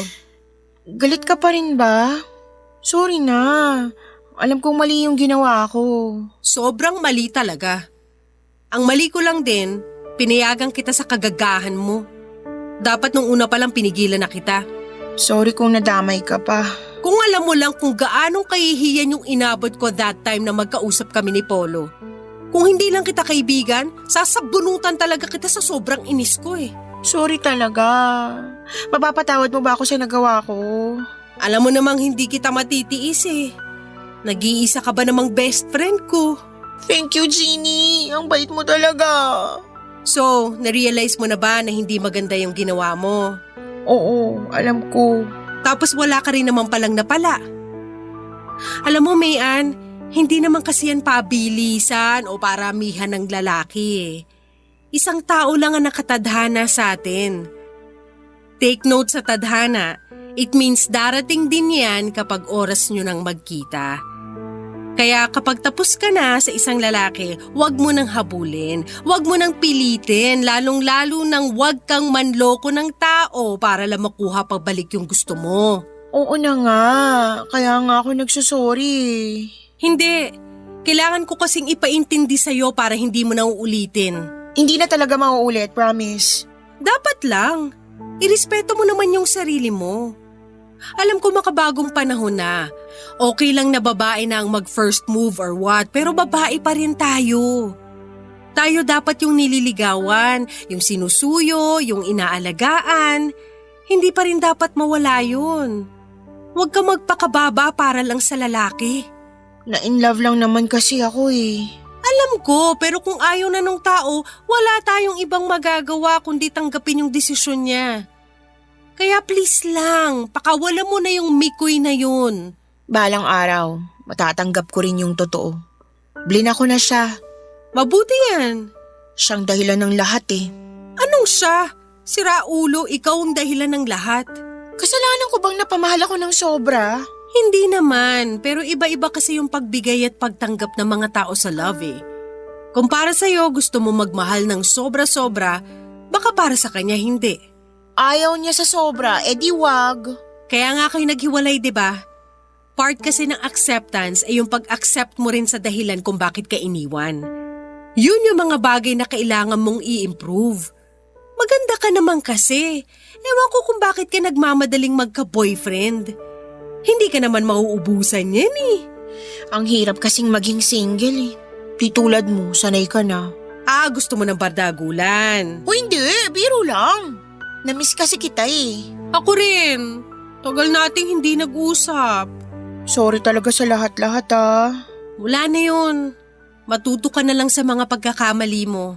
Salamat talaga, Jeannie. Walang anuman.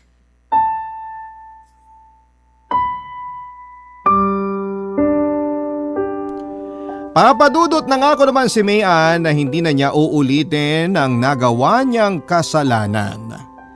Kahit ganoon ang mga nangyari ay hindi naman ako nagkaroon ng trust issues sa kanya. Pero kapalit ng pagpapatawad ko sa kanya ay hiningi ko ang permission niya para ilapit siya sa espesyalista. Inakala ko kasi noong una na baka apektado na ang mental health niya at alam kong hindi biro ang ganon. Baka kasi may mas malalim pa siyang pinagdaraanan kaya niya nagawa yon. Pumayag naman si Mayan at sa awa ng Diyos ay normal naman daw siya. Walang anumang mental disorder na nakita sa kanya. Ayon sa nilapitan naming doktor ay naging coping mechanism na lang daw yon ni Mayan dahil hindi pa rin niya matanggap ang paghihiwalay nila ng ex niya. Hindi naglaon ay nakapag-move on din naman si Mayan kay Mikoy. Actually po sa kasalukuyan ay masaya na siya kasama ang boyfriend niya at this time ay hindi na ito gawa-gawa lang.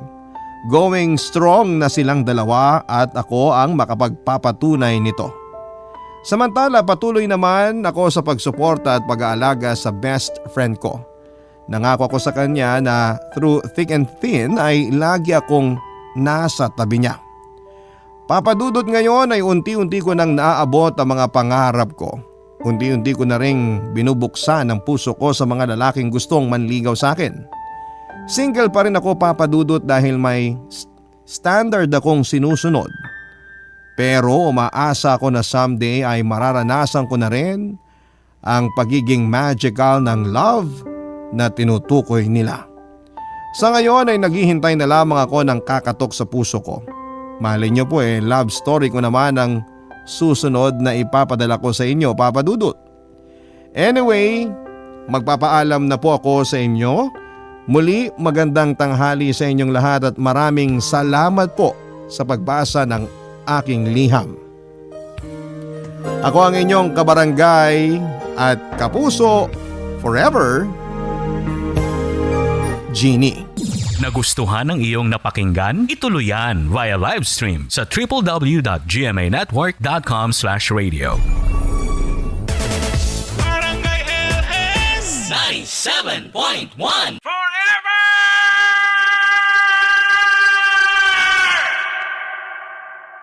Ang mga kwento ng pag-ibig, kwento ng buhay at kwento ng pag-asa dito sa Barangay Love Stories. Love Stories.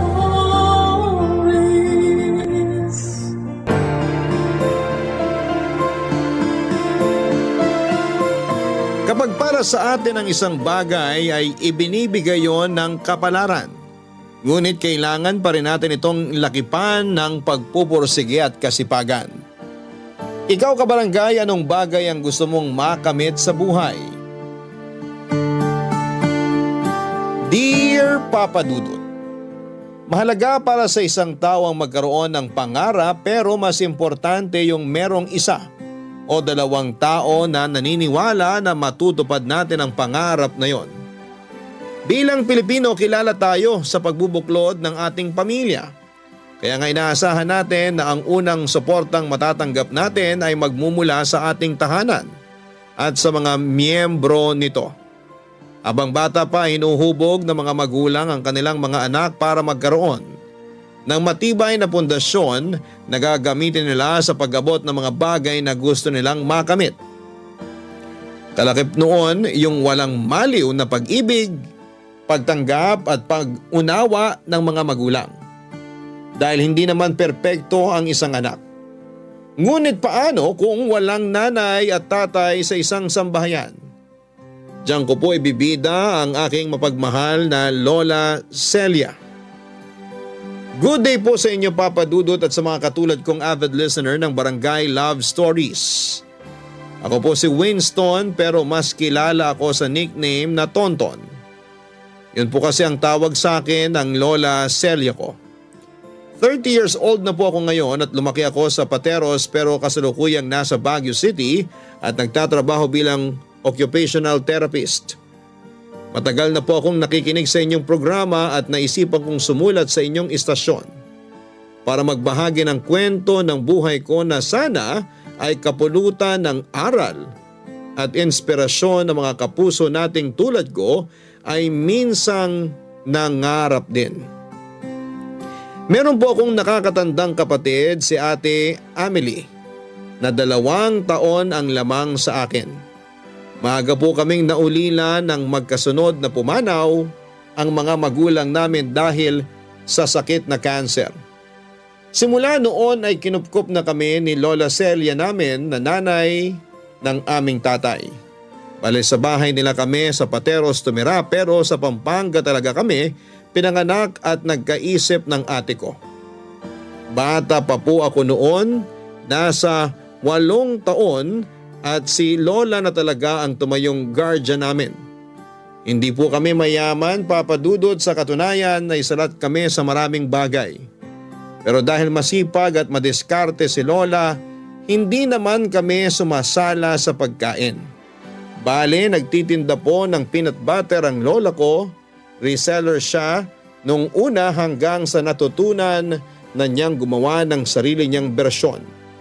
May maliit siyang pwesto sa palengke ng Pateros at ang kinikita niya doon ay yung pangbaon namin ni ate sa eskwelahan. May 5 anak sila ni Lola, 2 sa mga ito ay nasa ibang bansa na siyang sumusuporta sa pangangailangan namin sa Pilipinas. Pangalawa po ang namayapa kong tatay. Yung isa nilang kapatid ay nasa Davao at may sarili ng pamilya habang yung bunso ay si Tito Arnel ay kasama naming naninirahan sa bahay.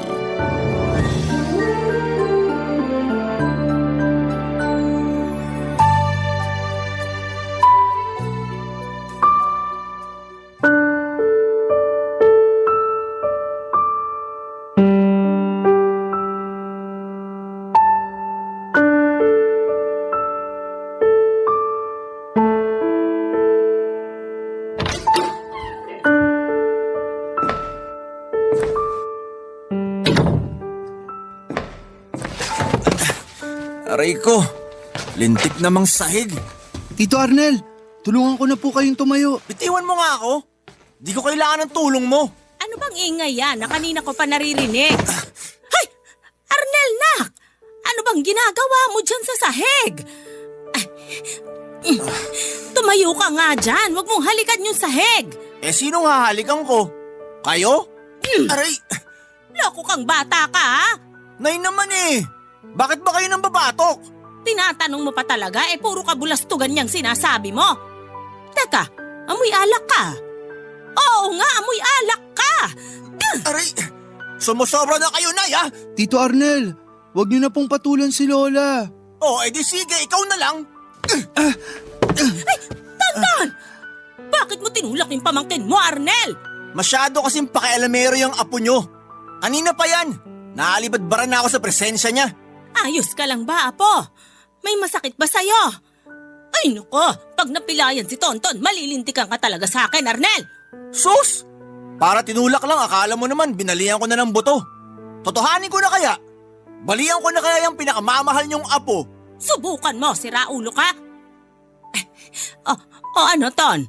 Ayos ka lang ba? Hindi ka na sumagot dyan, Apo. Ayos lang po ako, La. Masakit lang po puwet ko. Ay, nako, kawawa naman ang apo ko. Halika, tumayo ka. Ang drama naman na maglolang to. Manahimik ka nga dyan, Arnel. Uuwi-uwi ka ritong laseng tapos aawayin mo pamangkin mo. Pasalamat ka, di ko to pinalaking basagulero. Kundi, napangahan ka na nito. Saka hindi rin naman kita pinalaking palaaway. Ewan ko ba kung kanino ka nagmana. Baka kay tatay. Huwag mo ngang dinadamay dito yung tatay nyo. Matagal nang patay yung tao. Para gino-joke ka lang, nay. Di ka na mabiro. Hindi ako nakikipagbiruan sa'yo. Sumosobra ka na sa ugali mong yan. Akala mo kung sino kang siga na uuwi para manakit dito sa bahay natin? Hoy, wag mo ngandalin dito yung ugaling kanto mo. Iwanan mo dyan bago ka pumasok sa pinto. Pati si Tonton, sinaktan mo pa. Sus, palibhasa. Grabe kayo mag-alaga sa mga sampid niyong apo. Anong sampid na apo? Sinong sampid? Sina Tonton at Amelie? Sino pa nga ba? Meron pa bang saling ket-ket sa pamamahay na to bukod sa magkapatid na yan? Ano? Di ba sampid lang naman kayo rito ng ate mo? Tito, nasasaktan po ako. Ay, ang arte mo talaga. Di pa nga kita pinapangahan. Anong masakit dyan? Gusto mo pangahan na talaga kita? Para masaktan ka? Ano? Ano? Halika rito! Aray! Huwag mo Lintik na! sabing sasaktan si Tonton. Saka hindi sila sampid ng ate niya sa bahay natin dahil mga apo ko sila. Pamangkin mo sila, Arnel. Kadugo. Magpapamilya tayo kaya tigilan mo yung pagtawag-tawag sa kanila na sampid. Para kang walang pinag-aralan. Nakapagtapos ka pa naman ng kolehiyo tapos di mo ginagamit yung ulo mo. Basta. Kahit anong sabihin nyo, sampid pa rin tingin ko sa dalawang yan. Palibhasa, ulila na. Walang nagmamahal, kaya nakikisiksik dito sa bahay natin. Diyan na nga kayo maglola. Nasusukan na ako sa pagmumukha niyong dalawa. Tinanong mo ba kami kung natutuwa kami sa pagmumukha mo?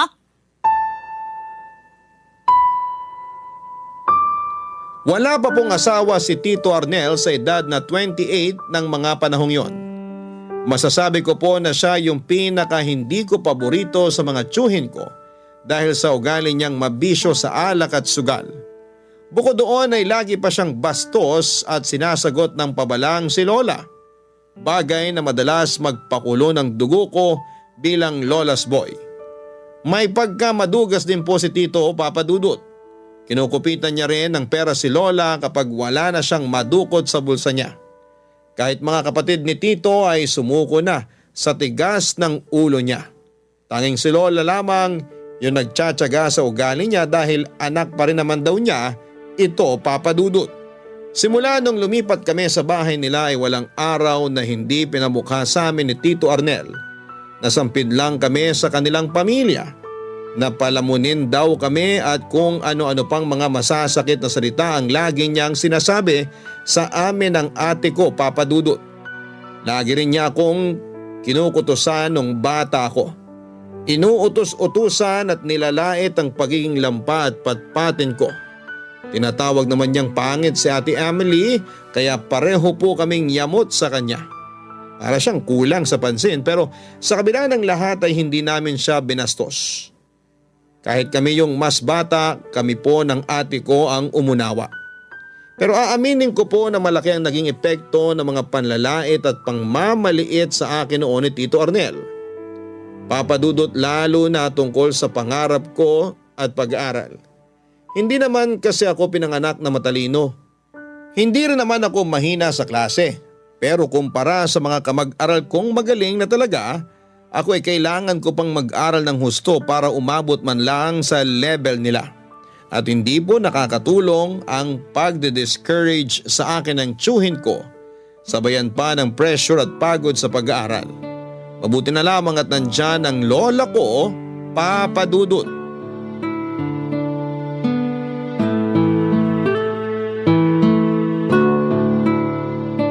Tonton, apo.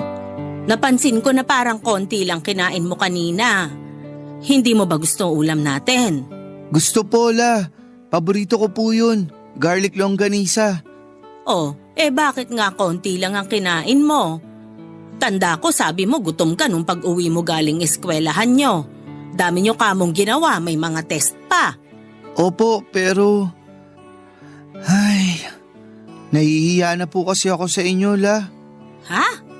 Ano ba yung pinagsasasabi mo? Bakit ka nahihiya sa akin? Saan ka nahihiya? Sa lahat po. Di po kasi mawala-wala sa isip ko yung mga sinabi ni Tito Arnel tungkol sa amin ni Ate Amelie. Yung pagtira namin dito.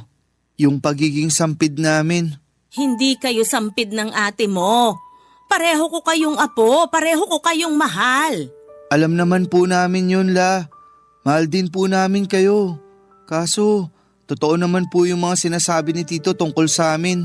Alin ba sa mga sinasabi niya yung totoo doon? Kasi wala akong matanda ang lumabas na matino sa bibig ng lalaking yon. Yung nakikisiksik lang kami ni ate rito sa bahay nyo. Kung hindi siguro namatay sina mama at papa, wala kayong poproblemahin. Sino bang may sabing pinoproblema ko kayo? Si Arnel? Aba siya nga yung problema rito, hindi kayong magkapatid. Kaya hayaan mo na yon. Huwag kang makinig sa kanya kasi wala naman siyang naitutulong sa'yo. Pero naaapektuhan pa rin po ako. Lalo na kapag sinasabi niya na wala naman ako mararating.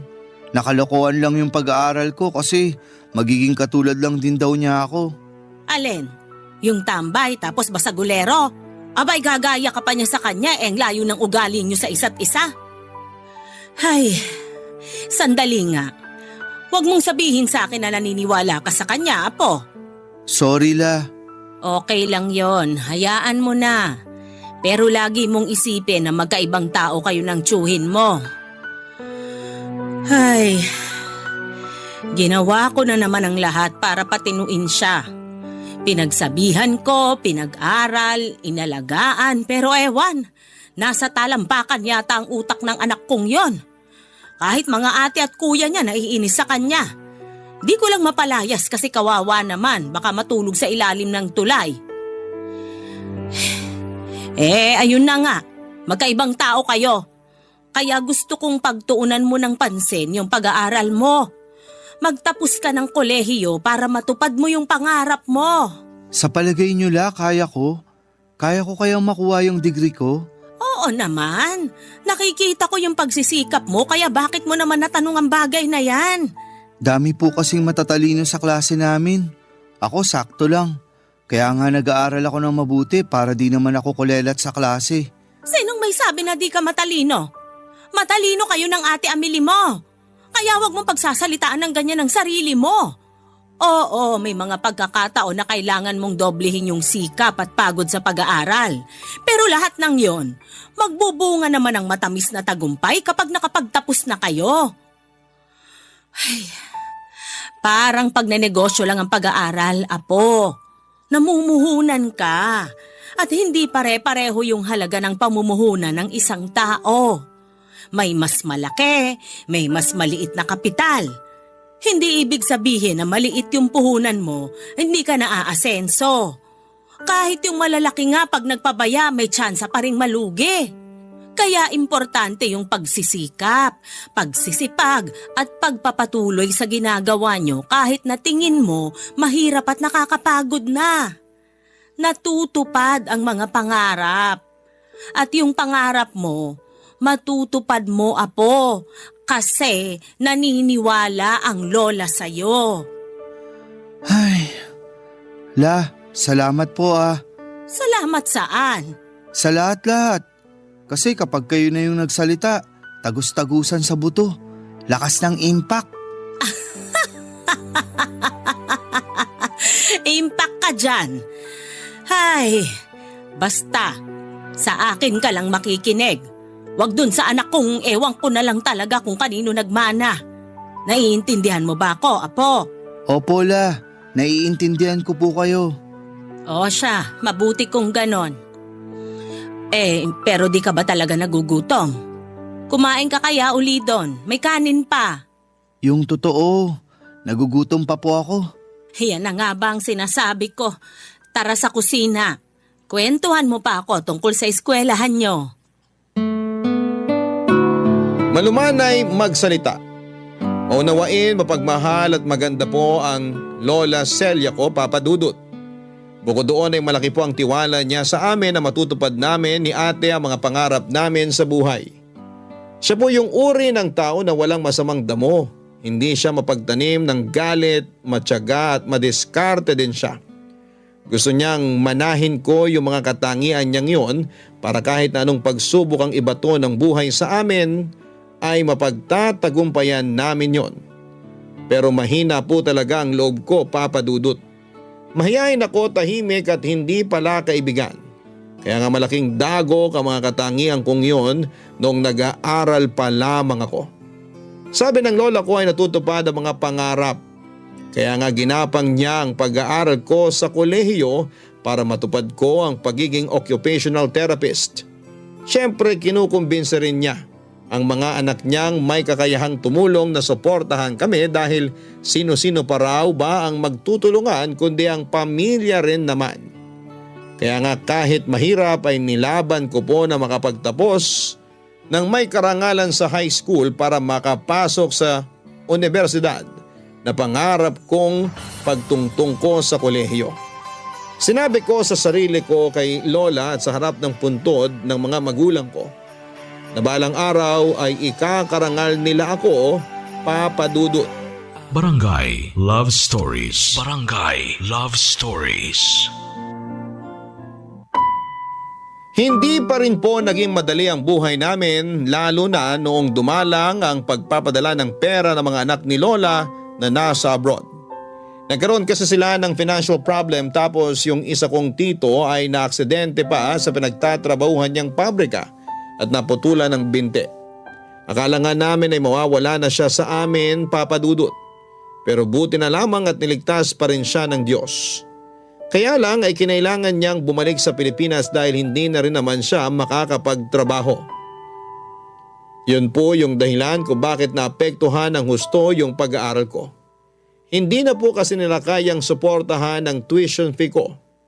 Kaya laging sinasabi sa akin ni Tito Arnel na tigilan ko na ang pangangarap ng gising na makapagtapos ng kolehiyo. Sa halip ay tumigil na lamang ako at magbanat ng buto. Pero sinabi ni Lola na siya na lang ang didiskarte, Papa Dudut, para makapagpatuloy kami ng ate ko sa pag-aaral. Mas sinipagan niya ang pagtitinda ng peanut butter sa maliit niyang pwesto at nagdagdag na rin siya ng ibang mga panindang palaman na nire-resell niya. Ako po ang katukatulong niya lalo na sa pagbubuhat ng mga binebenta namin. Pero kapag may klase ay hindi ko na po talaga siya naiintindi. Pero dahil mataas ang pangarap ni Lola para sa aming magkapatid, nagpatuloy po kami kahit sa pag-aaral. Kaya lang may isa na namang pagsubok ang dumating sa pamilya namin na hindi ko po talaga agad natanggap noong una.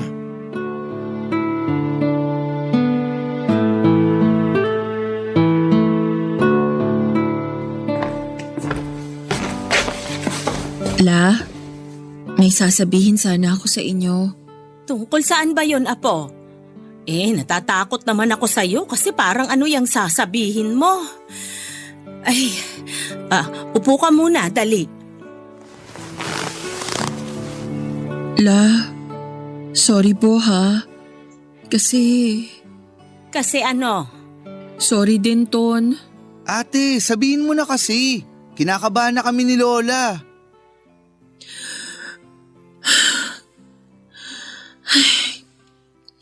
Buntis po ako. Ano? Seryoso ba yan? Mamaya pinaprank mo lang kami ni Lola ah. Bakit ko naman kayo ipaprank? Siyempre seryoso ako dun. Sinong nakabuntis sa'yo, Amelie? Wala ka naman pinapakilalang boyfriend sa amin. Yung totoo, meron po akong boyfriend. Pero di ko po sinabi sa inyo. Bakit ka naman naglihim, Apo? Di ko po alam. Siguro kasi pag nalaman nyo, baka pagbawalan nyo kami. O baka ma-disappoint kayo kasi imbis pag-aaral ang atupagin ko, ay nakipagrelasyon po ako. Buti alam mo ate. Ay, Tonton, huwag mong pagsalitaan ng ganyan ang ate mo. Bakit po hindi la? Nakaka-disappoint naman talaga ginawa ni ate. Usapan natin magtatapos muna tayo sa pag-aaral bago tayo magkaanak. Tapos sasabihin mong buntis ka? Alam ko naman yon pero nangyari na. May baby na sa tiyan ko. Anong gusto mong gawin ko? Ewan ko sa'yo. Bahala ka sa buhay mo. Sumusobra ka na. Huwag na nga kayong mag-away na dalawa. Si Tonton po pagsabihan nyo la. Akala mo kung sino ko makapagsalita eh. Parang di niya pamangkin yung nasa tiyan ko. Alam kong pamangking ko yung baby. Pero di mo kasi naiintindihan pinanggagalingan ko ate. Palibasa ano? Sige, ituloy mo. Palibasa, sarili mo lang inisip mo.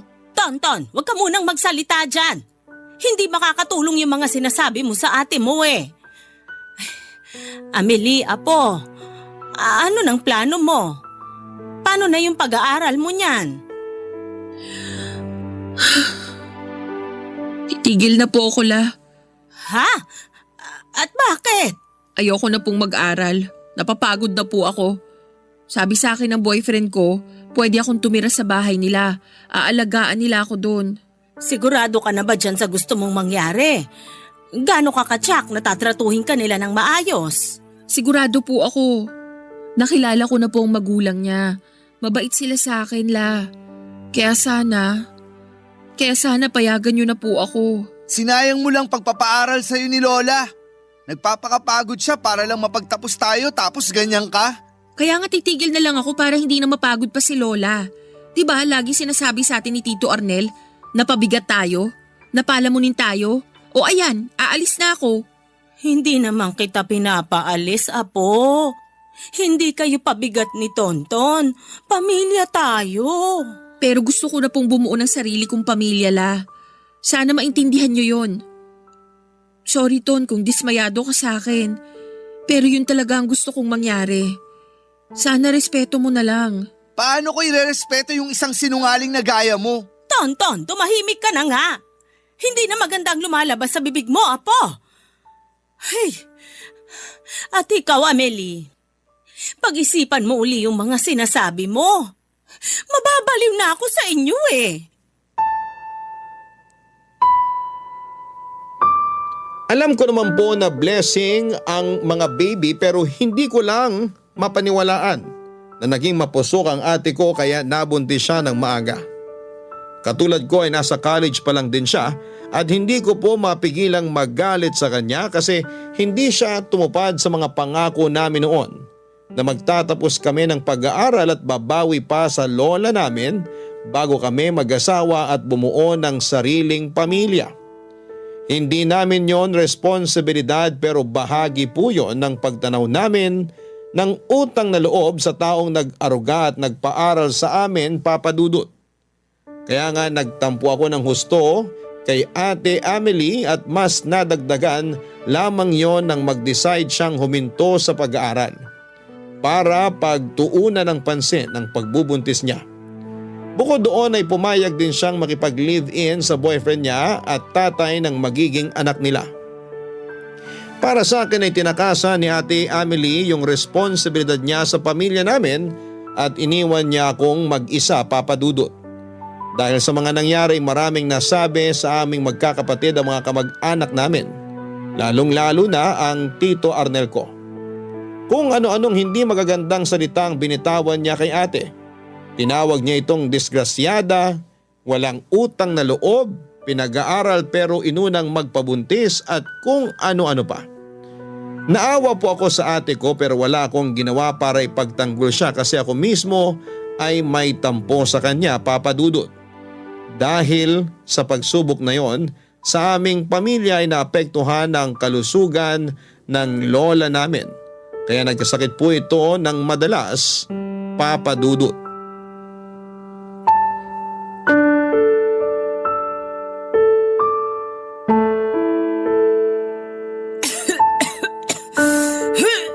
La, mukhang hindi na po magandang ubo nyo ah. Sigurado ba kayo na ayaw nyo pang magpatingin sa doktor? Tubig po, La. Ayos lang ako, Apo. Inuman ko lang to ng halamang gamot. Mawawala rin to kinatagalan. La, uminom po muna kayo ng tubig. Salamat, Apo. Ayos na ako. Pero nag-aalala pa rin po ako. Huwag ka nang mag-alala. Natuyuan lang naman ako ng pawis kaya ako inubo. Tapos naulanan din ako nung isang araw. Bigla na lang kasing dumiliman langit tapos bumuhos yung ulan eh. Nung tanghali tirik na tirik ang araw. Nagmadali tuloy akong ayusin yung trapal ng tindahan ko kaso ayun, naanggihan ako ng ulan sa likod. Hindi po ba kayo nakapagpalit ng damit? Yun lang, hindi. Wala akong dalang damit pero nagpunas naman ako. La, alam nyo namang dapat nagpalit kayo ng damit, di ba? Kung wala kayong dala, sana bumili kayo. May mga ukaya naman sa gilid ng tindahan nyo para lang sana nakapagpalit kayo. Hindi ko na naisip yon kasi dinagsana ako ng mga parokyano ko. Naubos nga yung 50 pirasong botelya ng mga peanut butter, Apo. Sobrang saya ko. Naisip ko, biyaya yun ng ulan. Hindi po biyaya yun. Kasi pagkatapos nun, sumama na yung pakiramdam nyo. Hanggang ngayon, inuubo at sinisipon kayo.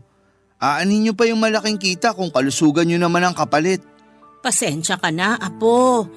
Gusto ko lang namang makabenta ng malaki para may pambayad tayo sa tuition mo sa susunod na semestre. Yun lang naman ang kabuhayan natin kaya kailangan kong pagtrabahuhan ng husto. La naman eh. Ay, may sasabihin po sana ako tungkol sa bagay na yan. Tungkol saan, Apo? Sa pag-aaral ko po. Plano ko na kasing huminto. Ha? At bakit mo naman naisip yan? Kasi hindi ko na po kaya na makita kayong nahihirapan. Tapos lagi pa kayong nagkakasakit. Naaawa na po ako sa inyo, La. Natural sa tao yung magkasakit. Gagaling din naman ako kinalaunan. Kaya bakit kailangan mong tumigil sa pag-aaral? Kayang-kaya pa naman kitang itaguyod. Pero matanda na po kayo. Pag tumigil ako na po yung magtatrabaho. At anong gagawin ko rito sa bahay? Maghihintay sa araw ng kamatayan ko? La, hindi po yun ganun. Kahit na anong sabihin mo, ganun na yon. Alam kong nag-aalala ka sa akin na matanda na ako. Pero maniwala ka naman sa akin pag sinabi kong kaya ko. Saka ilang taon na lang naman makakapagtapos ka na ng kolehiyo, plano mo pang itigil. Paano na yung pangarap mo, Aber? Babalikan ko na lang po siguro kapag may pera na. Kapag kaya ko na. Mahirap pagsabayan ang pagtatrabaho at pag-aaral. Kaya nga habang may pagkakataon na tapusin mo yung pag-aaral mo, gawin mo. Habang buhay magtatrabaho ang tao. Minsan ka lang mag-aral, kaya yun ang atupagin mo. Ay. La, saan po kayo pupunta? Matutulog na. La, wag na po kayong magalit sa akin. Hindi ako galit sa'yo. Naiinis lang. Ay, plano mo pang tularan yung ate mo na hindi nakapagtapos. Handa naman akong igapang yung pag-aaral nyo. Ay, nako. Ewan ko sa mga kabataang ito. Ay. Ako po ang nag-alaga sa lola ko dahilan para mapabayaan ko naman ang aking pag-aaral. Dahil sa nangyari, tuluyan na po akong huminto sa kolehiyo at pinagpatuloy ko na lamang ang pagtitinda ni lola sa palengke para meron kaming kita at panggastos sa araw-araw. Hindi po madali ang desisyong iwan ang aking pamilya para magtrabaho, ngunit yun lamang po ang paraang naisip ko upang masuportahan ang aming pamilya. Praktikal na kung praktikal, Pero napilay po talaga ng husto ang pamilya namin lalo na sa usaping pinansyal. Tuluyan na rin kasing hindi nakapagpadala ang isang anak ni Lola na nasa abroad dahil nakapag-asawa na ito doon. Hindi na rin naman siya pinilit ni Lola na magpadala dahil sapat na raw yung mga tulong na binigay niya sa aming pamilya. Sabi ko sa sarili ko ay handa kong isantabi ang pagtupad ng pangarap ko para sa aming dalawa ng lola ko. Ipinaliwanag ko sa kanya na mas mahalaga yung kasalukuyan kesa sa hinaharap, kaya naman sinuportahan na rin niya yung plano kong pagtigil sa pag-aaral at pagtitinda na lang kapalit niya. Dahil wala naman akong karanasan sa pagtatrabaho, nahirapan po ako ng husto nung umpisa. Si Lola kasi ang madalas na nasa bahay na lang namin dahil marami na siyang iniindang sakit, bunga ng katandaan. Bukod doon ay may takot ako na baka mawala sa akin yung pinakamamahal kong lola. Ayoko pong mangyari yon kasi siya na lamang ang kaisa-isa kong kakampi sa bahay namin, Papa Dudut. Kasi mapaglaro ang tadhana. Minsan kung kailan puspusan ang iyong pagdarasal na wag sanang iadya ng langit yung isang bagay na ayaw mo mangyari, ay nangyayari pa rin po talaga yung hindi inaasahan. Nagkasakit ng malala si Lola. Nagkaroon ng komplikasyon. Sa baga, dala ng lumala niyang pulmonya, dahilan para agawin siya sa akin ng kamatayan, Papa Dudut. Barangay Love Stories. Barangay Love Stories. Hindi ko po matanggap na nawala na lang ng ganon si Lola, Papa Dudut. Para sa akin ay masyado pong maigsi yung panahong pinagsamahan namin sa mundo para iwanan niya ako. Kung pwede nga lang na sumunod na ako sa kanya sa kabilang buhay, gagawin ko kasi pakiramdam ko ay mag-isa na lamang ako. Simula nung burol niya at hanggang mailibing siya ay wala pong araw na hindi ako umiyak sa harap ng kabaong at puntod niya, Papa Dudut. Kahit na napapaligiran ako ng mga kamag-anak namin at kahit na dinamayan ako ni Ate Amelie, nag-iisa pa rin ako matapos kunin sa akin ang lola ko. Nawalan na po ng direksyon ang buhay ko nang mamatay si Lola, Papa Dudut. Gabi-gabi ako naglalasing para makalimutan yung sakit at hinanakit na nararamdaman ko ng mga panahong yon. Umabot po sa punto na naging toxic na rin ako sa mga kamag-anak ko at sa aking sarili kaya marami sa kanila yung naiinis sa akin.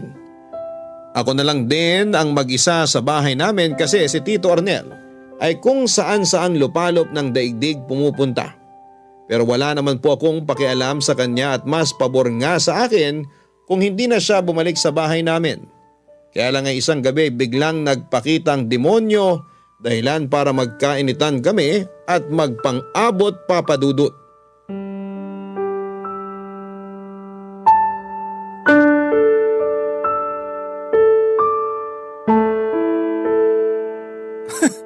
Bakit ganyan itsura mo, Tonton? Daig mo pa yung nakahit-hit. Igaya mo pa ako sa'yo. Ano? Hindi ako humihit-hit para sa kaalaman mo. Talaga lang ha? Aba, marunong ka ng lumaban? Gusto mo suntukan na tayo? Wala na si nanay para umawat sa atin. Hindi ka man lang ba nalulungkot kasi iniwan na tayo ni Lola?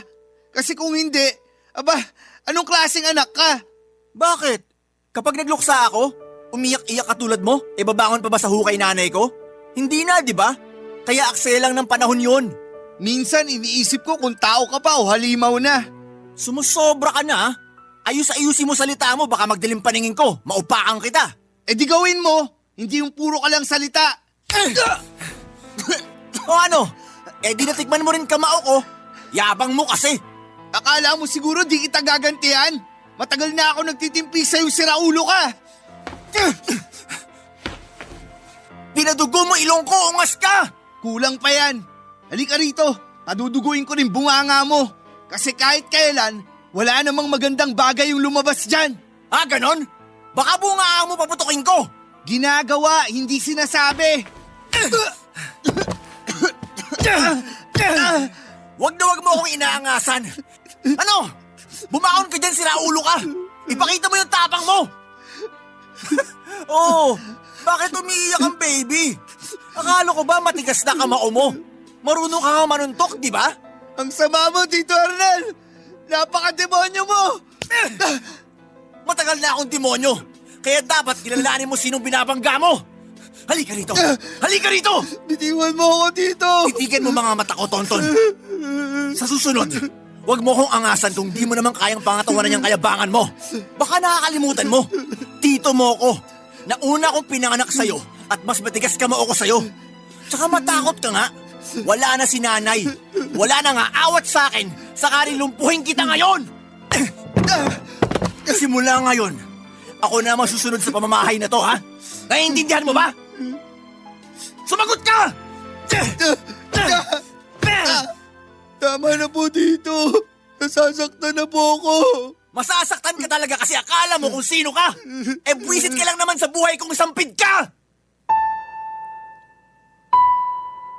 Buti na lang at dumating si Ate Amelie ng gabing yon, kundi baka napuruhan na ako at nalumpo ng tito kong walang sinasanto.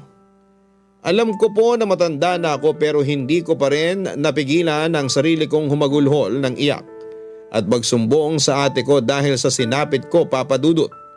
Umiyak din po si ate habang nakayakap sa akin at malaki rin kasi ang pagsisisi niya at pagkukulang bilang nakakatandang kapatid simula nang iniwan niya kami ni Lola dahil mas pinili niyang bumuo ng sariling pamilya. Kung tatanungin ninyo ako kung napatawad ko na ang ate ko ay opo, napatawad ko na siya. Ayoko namang magtanim ng sama ng loob sa kanya habang buhay dahil lang mas pinili niya ang kanyang anak na pamangkin ko rin naman. Saka hindi kami tinuruan ni Lola na maggalit ng matagal sa isa't isa. Lagi niyang sinasabi na ang magkapatid ay magkakampi kahit na ano ang mangyari. Gusto po ng ate ko na tumira ako kasama ng pamilya niya pero tinanggihan ko po yun. Ayoko pong makisiksik sa kanila dahil nahihiya po ako sa mister niya. Pero pinalayas po ako ni Tito Arnel sa bahay ni Lola. Kaya wala akong nagawa kundi ang tanggapin ang alok ni ate na tumuloy sa bahay nila pansamantala.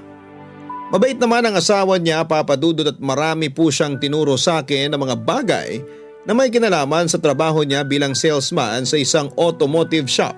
Isang gabi nagkaroon kami ng pagkakataon ni Ate Amelie na makapag-usap ng masinsinan at binalikan namin yung mga pangarap namin na lagi naming pinag-uusapan ng mga panahong nabubuhay pa si Lola, Papa Dudut.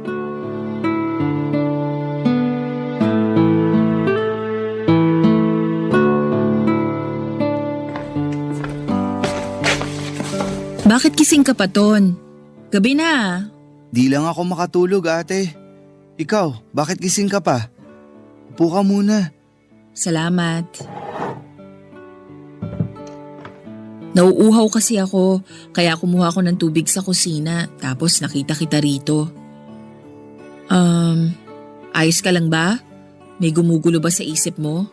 Ayos lang ako, ate. Ton, kilala kita. Alam kong may bumabagabag sa'yo. Kaya sana kung ano yon, sabihin mo sa akin. Para matulungan kita. Handa akong makinig bilang ate mo. Salamat kasi nandiyan ka para makinig sa akin. Pero wala lang naman yun. Kung ano-ano lang. Sabihin mo pa rin sa akin. Malungkot ka ba? Oo, kasi namimiss ko lang si Lola. Namimiss ko rin siya. Hanggang ngayon di pa rin ako makapaniwala na iniwan na niya tayo. Walang araw at gabi na di ko siya inisip, ate. Natural lang yon kasi malapit ka sa kanya, Ton.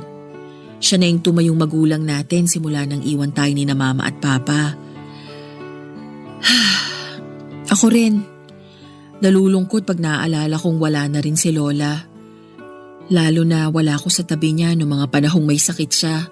Sana naalagaan ko man lang siya. Lagi kanyang hinahanap sa akin noon, ate. Namimiss ka ni Lola. Palagay mo may tampo siya sa akin? Naiintindihan naman ni Lola na busy ka na sa sarili mong pamilya. Saka kung may tampo man siya, hindi naman yun nagtatagal. Nawawala rin. Kilala mo naman si Lola, hindi yun mapagtanim ng sama ng loob. Naniniwala ako sa sinabi mo kasi likas yung pagiging mabait sa kanya. Ako nga, iniisip ko kung proud ba siya sa akin kasi Hindi ko natupad yung pangarap niyang makapagtapos ako ng pag-aaral. Alam kong proud sa'yo si Lola Ton. Mahal na mahal ka nun eh. Pero sana nakinig ako sa kanya. Sana sinunod ko yung gusto niya. Sana mas nagsikap ako. Sana kinaya kong pagsabayin yung pag-aaral at pagtatrabaho para hindi ko na kailangang tumigil. Hindi ko makakalimutan yung lungkot sa mga mata ni Lola nung sinabi ko sa kanya yung desisyon kong hihinto na ako sa pag-aaral ko, ate. Alam ko sa puso ko na nasaktan siya pero hindi na lang siya nagsalita kasi desidido na ako. Bata pa lang tayo. Lagi na niyang bukang bibig na pag-aaral lang daw yung yaman na pwede niyang ipamana sa atin. Na kahit kailan, hindi mananakaw ng ibang tao. Ngayon ko lang na-realize na tama siya. Kaso huli na ang lahat. Wala na si Lola. At hindi ko man lang siya nabigyan ng karangalan at kasiyahan bago siya nawala. Hindi pa naman huli ang lahat. Pwede ka pang bumalik sa pag-aaral. Tapusin yung kurso mo, Ton. Hindi ko alam kung kaya ko pa, ate. Siyempre kaya mo pa. Saka alam mo, ramdam ko na gustong-gusto mong tapusin yung pag-aaral mo para sa sarili mo at sa katuparan ng hiling ni Lola. Hindi pa naman huli ang lahat eh. Pero di ko alam kung saan mag-uumpisa. Malalaman mo rin kalaunan. Saka huwag kang mag-alala kasi this time, susuportahan na kita. This time, hindi na kita iiwanan at hindi na kita tatalikuran. Tutulungan kitang makapagtapos sa pag-aaral mo hanggang matupad mo yung pangarap mo. Malaki yung tiwala ni Lola sa kakayahan mo, Ton. At naniniwala rin ako doon. Kaya sana, maniwala ka rin sa sarili mo. Binigay ng Diyos sa'yo yung karapatang mangarap kasi meron kang kakayahang tuparin yun.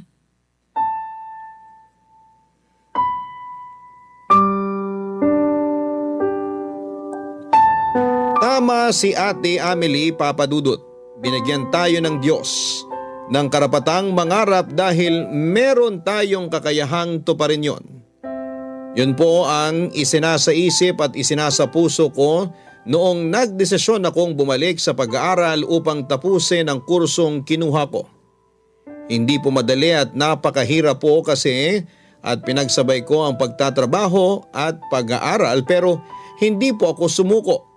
Tinatagan ko po ang loob ko at umasa sa mabuti at umasa na makakagraduate din po ako at mabibigyan ko ng karangalan si Lola at ang mga magulang namin.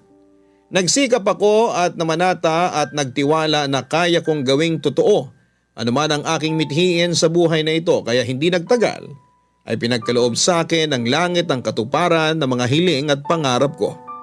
Nakapagtapos ako at nakakuha ng lisensya para maging isang occupational therapist at sa kasalukuyan ay pinapractice ko na po ito ang aking pinag-aralan.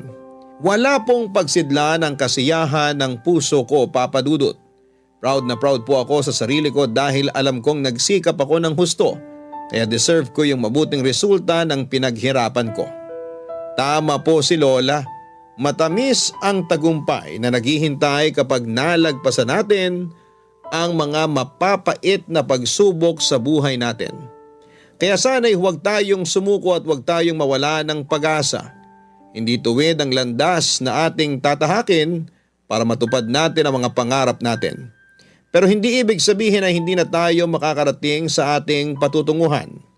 Laging sinasabi ni Lola na natutupad ang mga pangarap basta laki pa natin ang gawa, pagsisikap, panalangin at pagiging consistent. Alam kong masaya para sa akin ang lola ko kung nasaan man siya naroon, Papa Dudut. Yung tagumpay ko ay inaalay ko sa unang tao na naniwala na meron akong magagawa at yon ay walang iba kundi si Lola Celia. Maraming salamat po, Papa Dudut, kung mapili po ninyong itampok ang istorya ng buhay ko. Naway maraming kabarangay natin ang ma-inspire. God bless po sa programa ninyong Barangay Love Stories sa Barangay LS 97.1. Ang inyong forever kapuso at kabarangay, Tonton. Nagustuhan ng iyong napakinggan? Ituloy yan via live stream sa www.gmanetwork.com/radio. Barangay LS 97.1 forever.